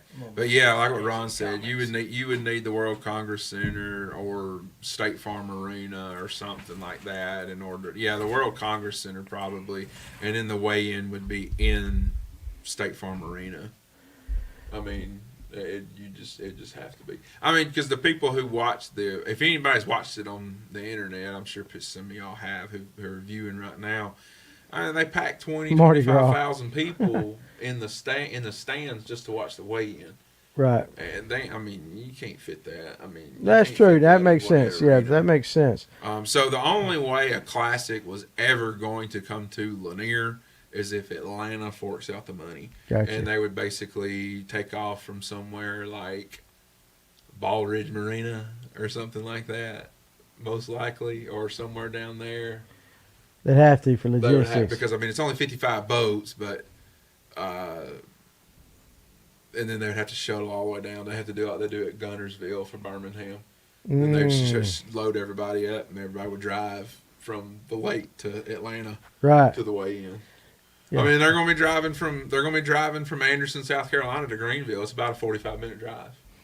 That's pretty interesting. Chef Matt, enjoyed getting to meet y'all at Noe. Thanks for the work y'all do. Hey, we appreciated getting to see all kinds of people, yourself included, at the expo. That was even though the expos were like work, and they're tough, and you're on your feet all day. The cool thing about it is getting to meet people. I love it. Sometimes when people come up and they say, "Hey, Danny," and I'm like, "I don't know you yet, but it's because you know us through this stuff like that." So we really do. We enjoyed that part of it. So it was good seeing you there. Carl was actually in the store the other day talking about next year's event. Already planning it. And actually, to be honest, he tried to get a bigger venue. Mm-hmm. He already tried to get a bigger venue for that. I will say this. I'm going to give them some props on his tournament, the 2-day tournaments. They actually trucked all the boats from Allatoona all the way up to the Clarence Brown Conference Center and had a weigh-in. They did it both days. And we, of course, you may or may not have saw it. Paul. What's that? The Galleria at Truist Park. It wouldn't be big enough. It wouldn't? Okay. So, but I want to give that. Like I said, I'm not trying to. Well, go ahead, finish it. Well, I want to give those guys credit because 40-something boats the first day, 20-something the second day, and every fish was returned to Allatoona alive. Good. They took, Carl and them and his crew took great care in doing that, and it's not even on the level of a Bassmaster or something like that. I think that was pretty cool. And next year, he's already talking about it. Now, the first day next year, they're going to do the weigh-in at the boat ramp, so the logistics and all that. But the second day will be right back on that. So, what'd you say? Absolutely. What? Absolutely. What did I mean? Jeremiah, I'll take you at night. Let's go, dude. What'd he say? He said, "Do you ever try fishing night in the summer? What do I think?" Oh, I can tell you, I fished with him. Oh my God. He's throwing that spinnerbait. Oh my God. Top water till the sun goes down, and then that spinnerbait came on. Yeah. And that's exactly the time I fished with And him. lights. And lights. But I will tell you this. If you've been on an electric rig and you get on the back of somebody's big bass boat and you're on the back, watch out for the cowling. I broke 2 FX rods in one night on the back of his. I just wasn't used to throwing that. But it was fun. We threw spinnerbaits that night. Throw it out there, Danny. All right. Wham! God. Dude. Them cowlings ain't cheap, man. I buy you a new one. So, fiberglass, dude. 200. You priced a 250 Pro XS cowling. Hey, we could get you one. You can take it out of my check. But he does throw a spinnerbait at night, and I can tell you right now, it's got a big Colorado blade with a lot of thump. Pretty much, right? Mm-hmm. That's the only secret I'm gonna give of it. But that's what we did that night. So. Nowhere to have the expo in Gwinnett, Kurt. There's nowhere to have the expo. That's one of the things. Some of y'all are about to. Some of y'all are wishing, and y'all do not realize. How. Oh, good question, Jacob. This is millions of dollars is generated at the Bassmaster Classic, and it also in turn costs millions of dollars to have the Bassmaster Let me Classic. do that. Millions of just dollars. Don't realize how Millions. much money really goes into this Millions. thing. There is a reason. Millions. Listen, Fisherman. MLF is MLF. I'm not going to go there. Y'all know what I think about that. There's a reason why the Bassmaster Classic is the Super Bowl bass fishing. It is literally the Super Bowl. It is literally the Super It's Bowl. Daytona. It's Daytona. It's everything. It's the It is Super there. Bowl. Yes. It's the national championship for college football. It's Jump in here, that, Paul. The expo. You might as well just jump in here and sit down. Those of you who've never been, you the really expo, don't realize how big the expo is. So we Sit went down, Paul. I gotta use the bathroom. I'll be back.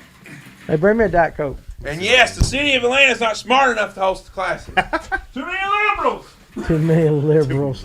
Oh my Lord, politics. Yeah, right. No, the all y'all talk about the expo. Like we went, I think, in 2011 or 2012 in Birmingham, and if y'all have ever done anything downtown in Birmingham, the BJCC, the community center down there, the conference center is the big thing. I think that is it's easily bigger than the conference center in Gwinnett, and they had every room opened up, every level, and there were booths in every nook and cranny that they could stick booths in. Yeah. I mean, and we went like Sunday morning, like Right. early at opening, and it was crazy. So when you're talking about housing that, like, you would be talking about opening up probably at least 2 halls at the Congress Center downtown. Really? Yeah. And if you've ever had a chance to see that, like, I think when they do the boat show down there, they still have extra space. They would need to open that up. Really? Yeah. I know. And that is a cavernous building. I was It's looking forward to massive. going to, but I got to wire a boat tomorrow. Yay me! A good question. Well, you and either want to go fishing or you don't, man. I want to fish Saturday, so I got. Well, then you got to wire a That's boat. it. Got to get that boat. And maybe some of you guys can pop off. If any of you got the Mega 360 Live, tell me how hard it is to get it all set up. I've got it mounted, but I've got to go tomorrow and set it up. So that would be some good information that you could pass on to me. Yeah, that's right. So you what? Oh yeah, get some of that close up right there. There was a good question, and you guys, some of you are answering it, and some of you may or not have seen the question, and Ryan will answer on it when he gets back. What will be the winning bait for the Bassmaster Classic? And that's kind of tough. It depends on the angler. It's got to depend on the angler and his strength. So Winning bait for the winning bait, like I guess Cherry won it on that jerk bait last year or the year before. Was there one? Was there one on Fire Crawl? Is that where the Fire Crawl craze came from? Yes. Yeah. I'll go get it. Come here, sit down. Cherry won. Sit Cherry your butt won down. on the Fire Crawl and So he's the one. and a Mega Bass 110. The Mega Bass. Crankbait and then a worm of some sort. No, a worm won't win. I'm gonna go. Oh. A worm won't win. A worm won't win. I'm gonna go get something to drink, and you can explain that comment right there. You good? Yeah. I had to get closer to the table anyway. A worm won't win it because over and over and over again, too many times over and over again, moving baits and stuff have been the predominant ones that win.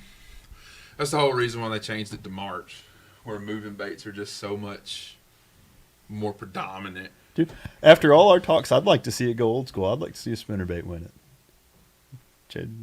Stick it, chatterbait people. Well, Spinnerbait's coming back. Don't call it a comeback. well, I mean, for people like me, it ain't never left. But Old lip stickers. the problem with jerkbait. spinnerbaits is the problem with spinnerbaits nowadays is there's just you can still catch fish, but the slightest condition change for a spinnerbait, the conditions have to be really good. They have to be really right to get the big bites and stuff that you need on a spinnerbait. And there's just better options for for holding over 3 days. That's fair. 1 day, yes, but You could have a 3 days, spinnerbait day. You can have a spinnerbait day, and you could probably still sprinkle in some spinnerbait fish here and there. But as far as going out there and saying, I got 2 spinnerbaits laying on the deck of my boat, and this is all I'm throwing. Well, I mean, is that happening in pro fishing though? What? Like that you got two things on deck and that's all you're doing? It does a lot more than you realize. There's some guys who get so dialed in on the professional level. Excuse me. There's some guys who get so dialed in that they literally, when they have just a few rods laying on the deck at the end of the day. That's how dialed in they are. And they're really, that's only they're going to pick up those couple of rods to throw. And that's just how dialed in they get. The magnitude of what these guys are able to do far exceeds Well, hell. That's all we had. the magnitude of what these guys can do at the professional level, whether it's MLF, Bassmaster, Bass Nation, whatever, the level that these guys can take things to, you know. That is awful, Danny. Yes, it is. That's a Josh beer. That's that light If it was beer. Josh beer, it'd be good. No, that was that. I don't even. But know. I mean, it's Okay. See, this is why I gotta go push buttons. Jordan Lee's was on a football jig. Do what now? Oh, that 30, yeah. Oh, never mind. Yeah, that was that 30. Yeah, never mind. I thought you were talking about his classic win. The fire crawl chatterbait really hit in 2020. That was when that craze hit, and all these guys were doing what they needed to do to catch those fish. Look at there. Look at you. Technology. I'm glad I bought that mouse right there. Little Wi-Fi mouse. Now Paul can play on this side. That's going to be excellent right there. A little bit. I mean, we got to stick with the wide, but we can still. Hey, we can stick with the wide. A jackhammer is going to probably be one bait that probably. It wouldn't shock me if the jackhammer would be the winning bait.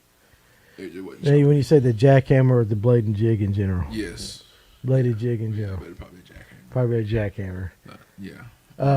Square bill. That's pretty Now, good. I guess when we talk about the winning bait, what makes it the winning bait? Is it the one that catches the biggest fish? The one that most Just consistently what the puts the guy most. one throws for the what he throws the most. Yeah. Yeah. So I mean that's. Oh, look, Murphinator.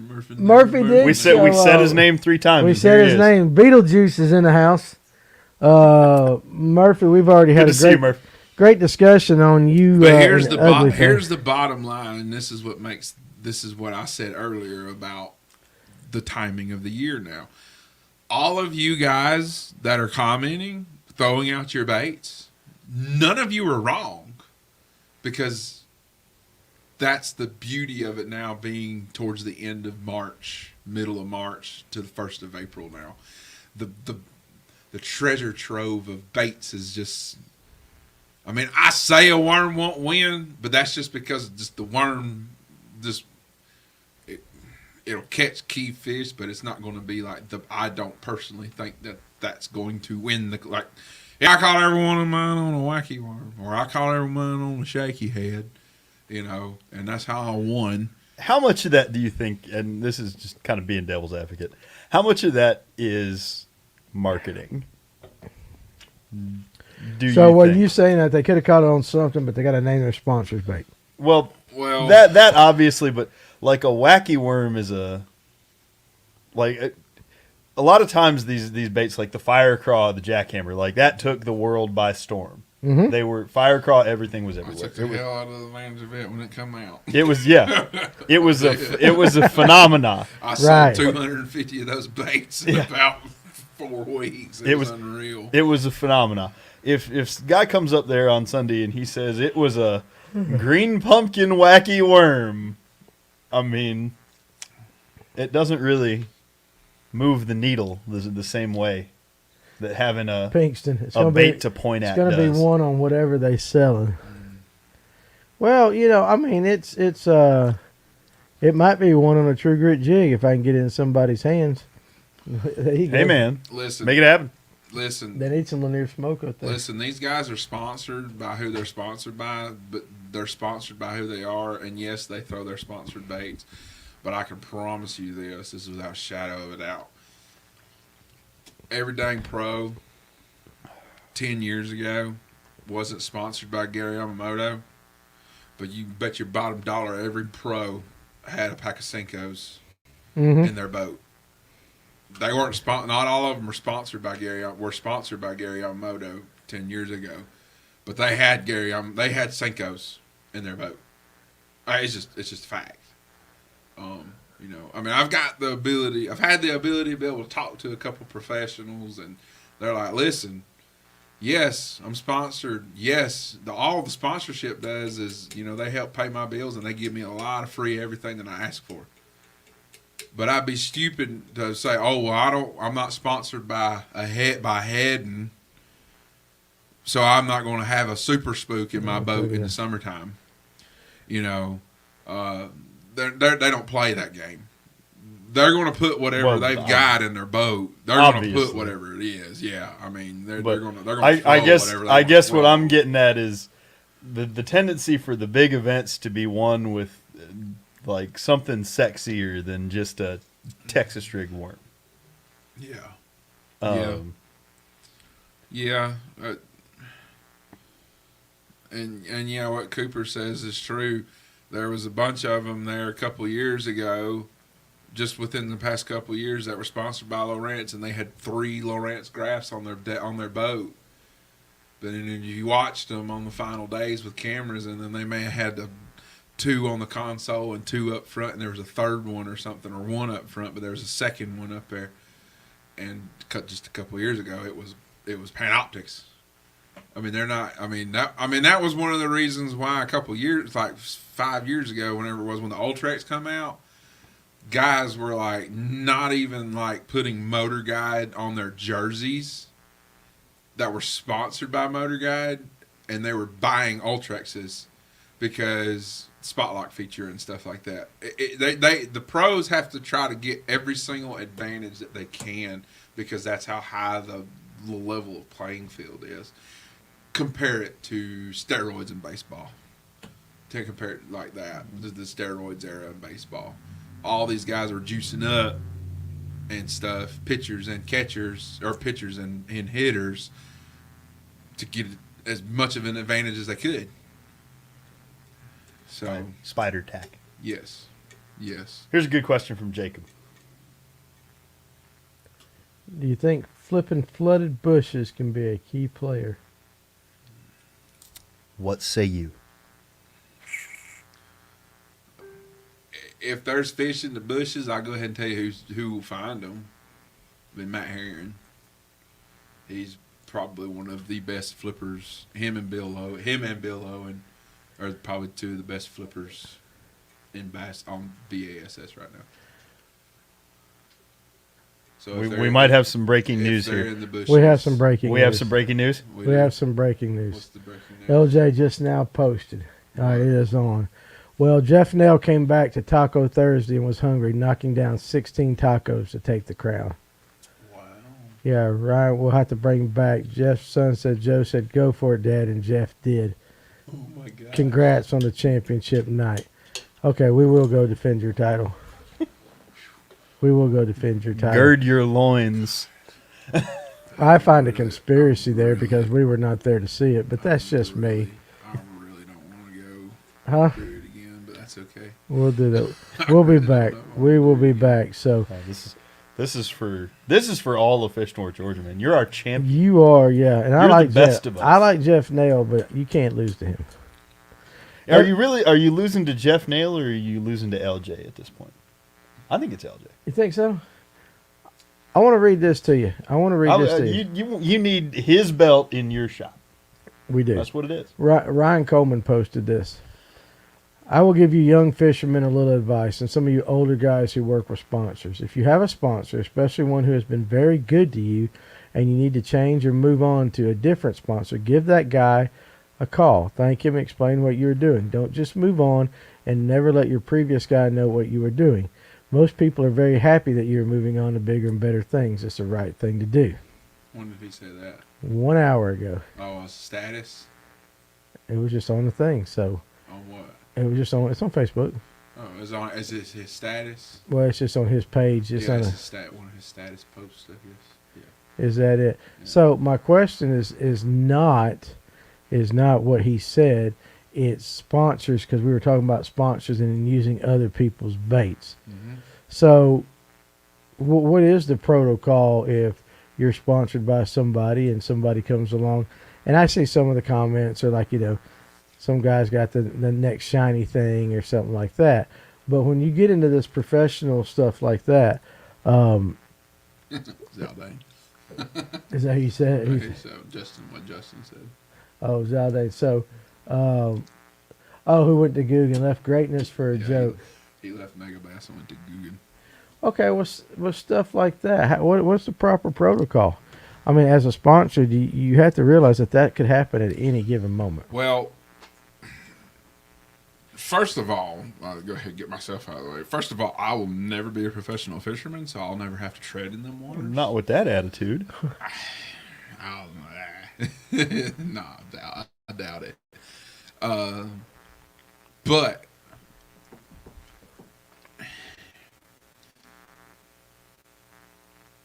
it's really hairy. But at the same time, if you want me to have your name across my chest and me standing up here holding a trophy, for example, you want me to win, and you sponsor me. You know, I don't care to use them. I'm going to just throw them out there. Logan and Jesse. Yep. We sponsor them. Okay, they're sponsored by True Grit Tackle. They have True Grit jigs and stuff like that in their boats right now. That's right. Okay, they primarily use our jigs. But that's right. Are we going to sit here and we're going to tell Jesse and Logan that no, all y'all can do is throw our jigs and stuff like that? They choose to throw our stuff, for one, because they get it from us. But secondly, too, we're not going to sit here and try to handicap neither one of them, or Cody, Parker, or Robbie. We're not going to sit here and handicap them, saying, no, y'all can't throw anything else. We want to see y'all win, because you winning and standing up there holding a trophy, you know, you may go to a tournament and not even throw a dang jig. You may not throw a True Grit jig at all, but if you win throwing a jerk bait, well, just you standing there holding a trophy and it says True Grit Tackle, for example, Fish North Georgia on your chest, that's enough for us, because we're still getting exposure. Because they're going to say, hey, this guy just won a tournament, and oh, he's sponsored by this. Okay, well, go check him out. That's right. You know, so there's a fine line. I understand where Ryan's coming from. I don't know if Bill Elliott drank Budweiser, but I know what the side of the car said. I know. That's I right, don't know right. if he did or not, but I mean, I understand where Ryan's coming from, but at the same time, you know, there's a story that Gerald Swindle told about Ed Chambers when he was still alive, God rest his soul. He said, listen, if you go to a tournament and you win and you don't throw my trick worm and you win on a Senko, do not stand up there and say, I won throwing a Zoom trick worm. Be honest. Mm-hmm. And now, Ed, older generation, different breed. But coming from a guy who's built one of arguably the best, one of the top bait companies in the world, Right. in terms of bass fishing. I mean, Zoom is one of the big five. I mean, it's one of the big, you know, it's one of the big. I mean, everyone who's ever Speaking of field fish trip- with artificial lure knows what Zoom is. Speaking of field trips, when are we going to Zoom? When are you getting us lined up with that for that, Danny? I'll do that. I'll handle that. Make that happen. I'll make that Yeah, happen. Bill Elliott was sponsored by Coors, but he was at one point sponsored by Budweiser. He was. I could at swear it was the Budweiser. number 11 He drove Budweiser. the number 11. Yeah, he drove And his crew Budweiser chief too. was Jimmy Johnson. All right. That- I that- knew I was that- remembering is that, true. right? But I will say that Junior, when he He had drove the yellow Budweiser, bullet car he with Coors, did. didn't he? The banquet. Yeah. Yeah, that's Coors right. banquet So, beer. banquet. What Jacob Fleming said right there, the only thing I don't like about guys switching sponsors is them making identical baits with other companies. Oh, good man. You get a lot of that stuff nowadays. Right. I mean, to be honest, Boyd Duckett. Boyd Duckett, yes. Chris Lane a couple years ago, 2017, 2016, whenever it was, Chris Lane got second. Kevin Van Dam on Toledo Bend. He threw a whopper plopper. That was the majority of the fish that he caught was on a whopper plopper. And then that next year, what happens? Introducing the new Berkeley Chapo. And it was like, you know. Well, Lane has a signature bait with River to Sea, too, though, or he had. He has signature baits with Well, Gambler. you call that Duckett. And that, but yeah. Yeah, we'll call it Duckett all we want. I mean, I don't have any skin in that game. And yeah, Van Dam won a MLF event several years ago with a 110. They were using the prototype stuff, and see what a guy. I think what one thing that gets lost in all this stuff that we talk about, like this stuff on the professional level, is just how many prototype lures these guys get. Look at Steve Burnett pulling out the Bill Elliott. Oh yeah, Yeah. Look at him. About the Reese's. Reese's. Remember, he had the Moon Man too. He had the Midnight Special. Then There I you had go. one of them little cars, die-cast cars. But yeah, popular lures get stolen all the time. I mean, okay, yeah, Vision 110. Go look at a dang Academy XPS jerkbait. It looks eerily similar to a Vision 110. Is it a Vision 110? Hell no. It's not. But they tried to emulate it to a certain extent. But then but you got companies like XPS from Bass Pro Shops, and then you've got H2O. H2O is Academy. Yeah, H2O's Academy brand, and they have a knockoff of everything. They have their own line of hooks, sinkers, line, plastics. I mean, but someone somewhere. I mean, it's like this is probably common knowledge. Well, I mean, to they're some paying people. for some of that stuff. They're Yeah. paying licensing to get it produced and have. Well, that's what Well- I was about to get at. Was like, I don't know how common knowledge it is. I've told a couple people. Some people have been shocked.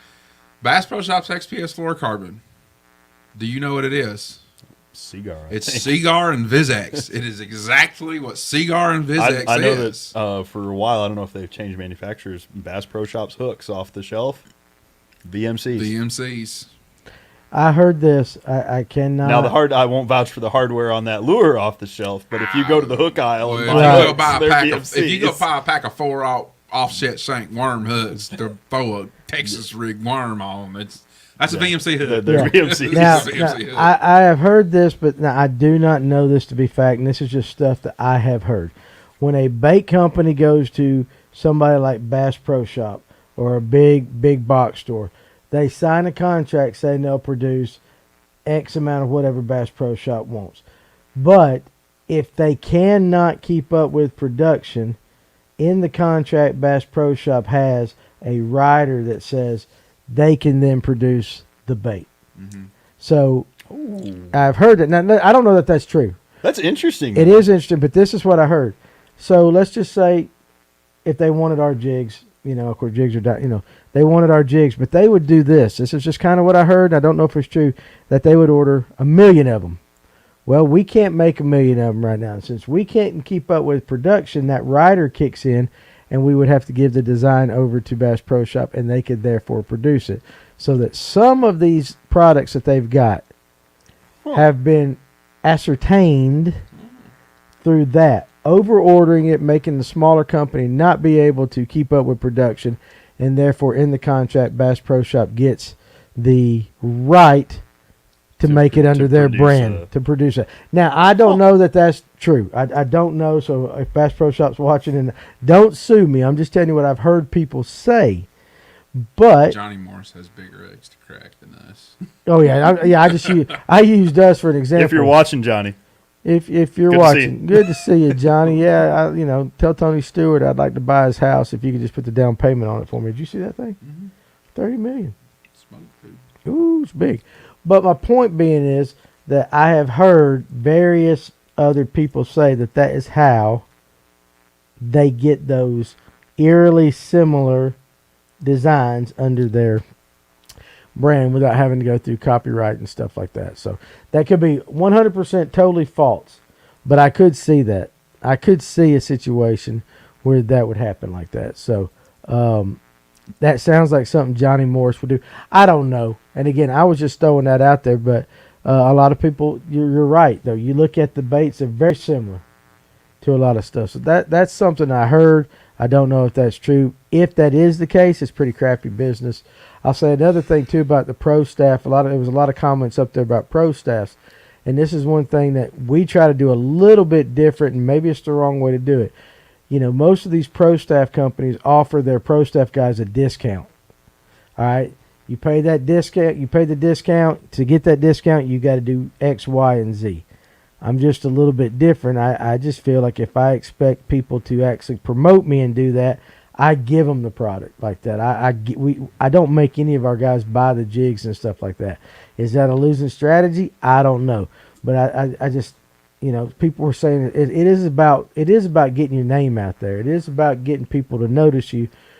But I find that pro staff guys generally will do more for you if you treat them right instead of making them earn your pro staff. So that's just my own thing. So I don't know. I think a simple quantities or limited disclaimer on any website would avoid that situation. And again, Kurt, that's just something that I heard. So I don't know that that's true. But, it is. Look at what he's done to the boat companies. I don't want to turn this into a Johnny Morris bashing fest. I just use Bass Pro. But you're right, Ron. He did not become a billionaire by being a nice guy. Well, business is business, and it can be cutthroat. I just feel like that come back to get you the butt. So boat companies are kind of a mess anyway. They are. Like if you go deep on that, like there's so many labels that come and go, and new companies buy someone else's old molds to lay a hull that they've had in the past, and right. Kind of conglomerates buy up nameplates and then divest or whatever. Yeah. Let me say this though to Justin. I'm not saying every company is not bad to give you the discount and all that stuff and you buy it constantly. That's absolutely fine. But I can tell you one company, I'm not going to name the name, that I got put on their pro staff for a little bit, and I watched the way in the private pro staff group the people on up were talking to the pro staff guys, and it was like the expectations of guys and what they wanted them to do for a 20% discount, or a 30% discount was ridiculous. I mean, that, it's really, really, really over the top. He was pro staff. For about, how long I was pro staff? 1 week. You know why? Because I wrote an email to the president of that company telling him I thought the way he ran his pro staff was crap. He didn't like my answer, so I got kicked off really quick. But Kyle worked in OE Outdoors for Lip Thrashing. They sponsor him, and he's learning how to rep companies that sponsor. And he's a good kid. He was doing a great job too. Very good. We came and said hello. Yeah, very, very, very good. I just think that it's just there's different ways to doing it. But back to how some of these products are ripped off or copied. There are ways that are being done that I think are kind of, if what I hear is true, is a little bit, I don't know, shady is the word. Maybe you don't shady. Agree. You don't like it. I don't like it. No, I don't like it. Fine. And it's fine. But if you guys want to buy a bunch of products at a 20% discount, that's great. But I think in this world to expect people to do added extra work, I know what the margins are on baits, and I know what these big companies can do them for. And 20%, they're not losing money. They're not giving it to you for free. So it's great. They could give you 20% discount on it all day long and not expect you to do stuff like that. So they put out enough product. It ain't like a small batch company. Smaller companies have to do that. But some of these big companies, there's a reason why there's 400,000 people on their pro staff. They're still making money on you. I don't know if you call that level pro staff. Well, I'm just throwing it out. Field staff. Field staff pro. I'm just throwing it. I got my 10% discount. Well, no, That's there's field staff, pro staff, and they're. I've talked to pro anglers that'll tell you this. There's field staff, there's pro staff, and there's being sponsored. And Yes. they ain't the same. They're not the same. Like, No. field staff, pro staff, you're getting the discount, you're putting stuff on social, whatever. Sponsored, you're experiencing real benefit for that personally. Yeah, I agree. And there are always going to be those different levels. And it's, as I like to say, it's like my jersey. It's like my jersey. Well, the pro's promotional, not professional. Well, it's like Exactly. it's like my jersey that I have currently right now. I'm not sponsored by anybody, or I'm not really pro staff with anybody except for one. And Well, I guess really 2, but I wrote an email. Shout them out. I wrote an email saying, listen, I love your baits. I've used your baits. This is what I do. Blah, blah, blah, blah, blah. This is what I do. Can I have permission to use your logo? 99.9% of the time they reply back with, absolutely. You know what I mean? It's more exposure for them. So it's not hard. It's not that. It's a no-brainer for them. But, you know. And listen, Justin, I agree. Woo doesn't expect the world just spoken about and promoted, nothing crazy. I understand that. But look at the size of the amount of people that Woo uses to do that.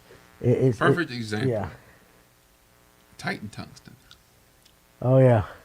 Titan Tungsten is the perfect example. I mean, they're advertising, do you like fishing? Yeah, we all do. Yeah, exactly. Come join our pro staff. And they make people like, I'm gonna email you. I've sent in my application. You see the comments of some of these people that are on there like, I just sent in my application. Thank you so much for the opportunity. Good. Here's your 10% discount code, and this is how much you have to buy. I mean, I put it to you like that. I mean, I'll do it like this. P-line. You hear me talk about P-line? Well, he loves his P-line. Cat out of the bag. I'll say I've been on P-line field staff for about 4 years. Oh. Okay. However, I have an obligation that I have to meet in order to continue to use P-line on a jersey and stuff, and in order to continue to get my 20% off that I get. The only reason that I do it, period, is simply because P-line is a little bit expensive than some of the other brands.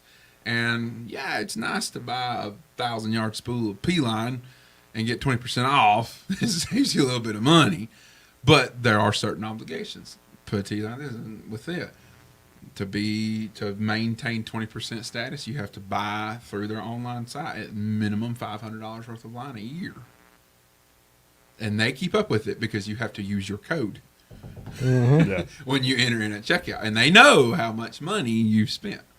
So, and it's and $500 worth of fishing line. That's nothing.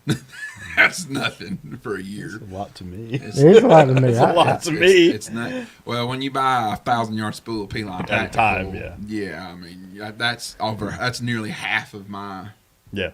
1,000 yards to get you there quick. Do you think Brandon Cobb could do what he did a couple years ago at Hartwell?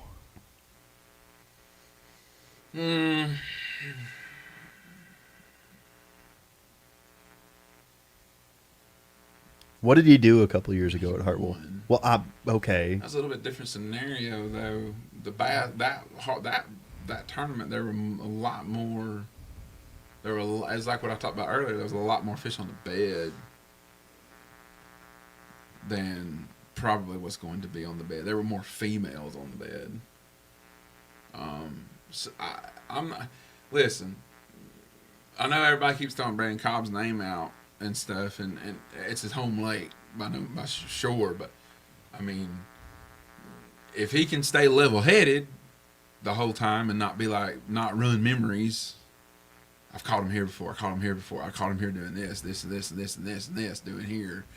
If he can stay level-headed and stay on his pattern, then yeah, he's got more knowledge than a lot of the other. Wire to wire, he won it wire to wire. So that's what he was doing. So. Wire to wire. I use Danny's jigs and stuff and whatnot. Yeah, and I appreciate that comment, Justin. I'm just saying, in the whole, it's just a little bit different world, and some of the things that goes on, I don't agree with, but it is What's what it is. Name True Grit? Danny's jigs. Danny's jigs. Danny's jigs. Danny's jigs. I don't think it'd sell near as good. All right, guys, listen. Put that on a t-shirt. I'd buy that for $1. Danny's t-shirts. Yeah, that's right.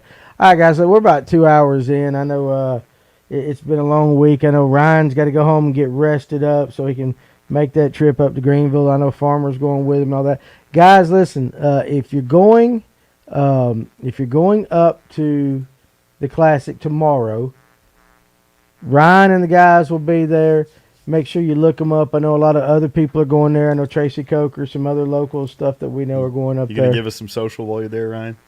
Probably. Little go live? Probably. We can do that. Yeah, absolutely. I need something to watch while I'm trying to rewire a boat and all that. I'm not looking forward to that. So, but anyway, guys, you go up there. First of all, have a safe trip up there, and enjoy what you're getting to see, and check out all the new stuff. If it's anything like Ryan says it is, it's a hell of an event.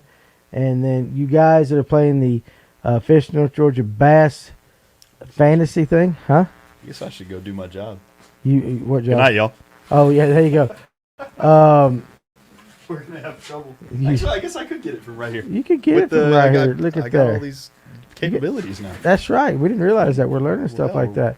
So anyway, you guys, first of all, have fun and be safe and wear your swag and all that stuff. But look at Ryan and them. Have a good time like that. For those that are fishing this weekend, listen, hey, there's a bunch of you guys that have watched tonight or will watch tomorrow and all like that. Listen, these fishing reports that we're doing on Tuesday, hey, I would love for you to do that just to help out your fellow angler. Again, I'm not asking for your best bait, your best spots, just lake conditions, patterns and stuff like that you saw out there so that we can give enough information out so that anybody that goes can have an idea, try to help them make their trip more successful and stuff like that. So we really want to grow the Tuesday night thing and just make it into stuff. And we're going to start adding, when we see news and stuff like that, reports that we need to do, we're definitely going to start throwing that stuff in. And we'll get some special stuff we're going to add to it as time goes and it grows. So, again, it's just one more avenue for us to help you guys out. And you got anything you need to add, Ryan, for I close this off? It's going to be fun, so pay attention to it. Gonna be fun. Pay attention to it. How about you, Paulie? What you doing this weekend? I'm going fishing, I hope.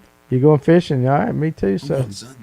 there you go. Sunday. Guys, if you get bored, Ryan Sheffield, that's right. Lake Lanier. Lake Lanier. We ought to have some Lake Lanier reports because I'll be suck. fishing. Yeah, me too.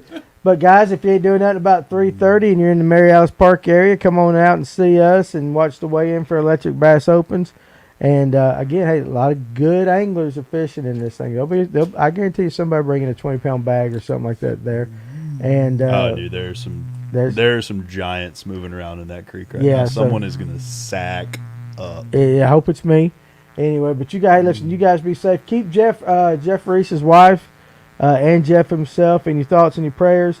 And you guys have a great week. Next week, Don't get in my way, I won't hit you. that's right. Kayak guys, if you're on the lake, just be careful. I'm just saying, be careful. Watch out for the crazy boaters, and just some, like him. But anyway, you guys enjoy your week, enjoy your weekend, and some great weather. Do some fishing, and we will talk to you guys next week. And again, I said it on the fishing report too. If you got any ideas of guests you want to see us, we're getting the podcast rolling back up of people or topics you want us to cover in that. Make sure you let us know, and we'll do our best to do that. So, what else, Paul? We good? I think we're good, man. You guys have a great weekend. We'll see you later. Bye.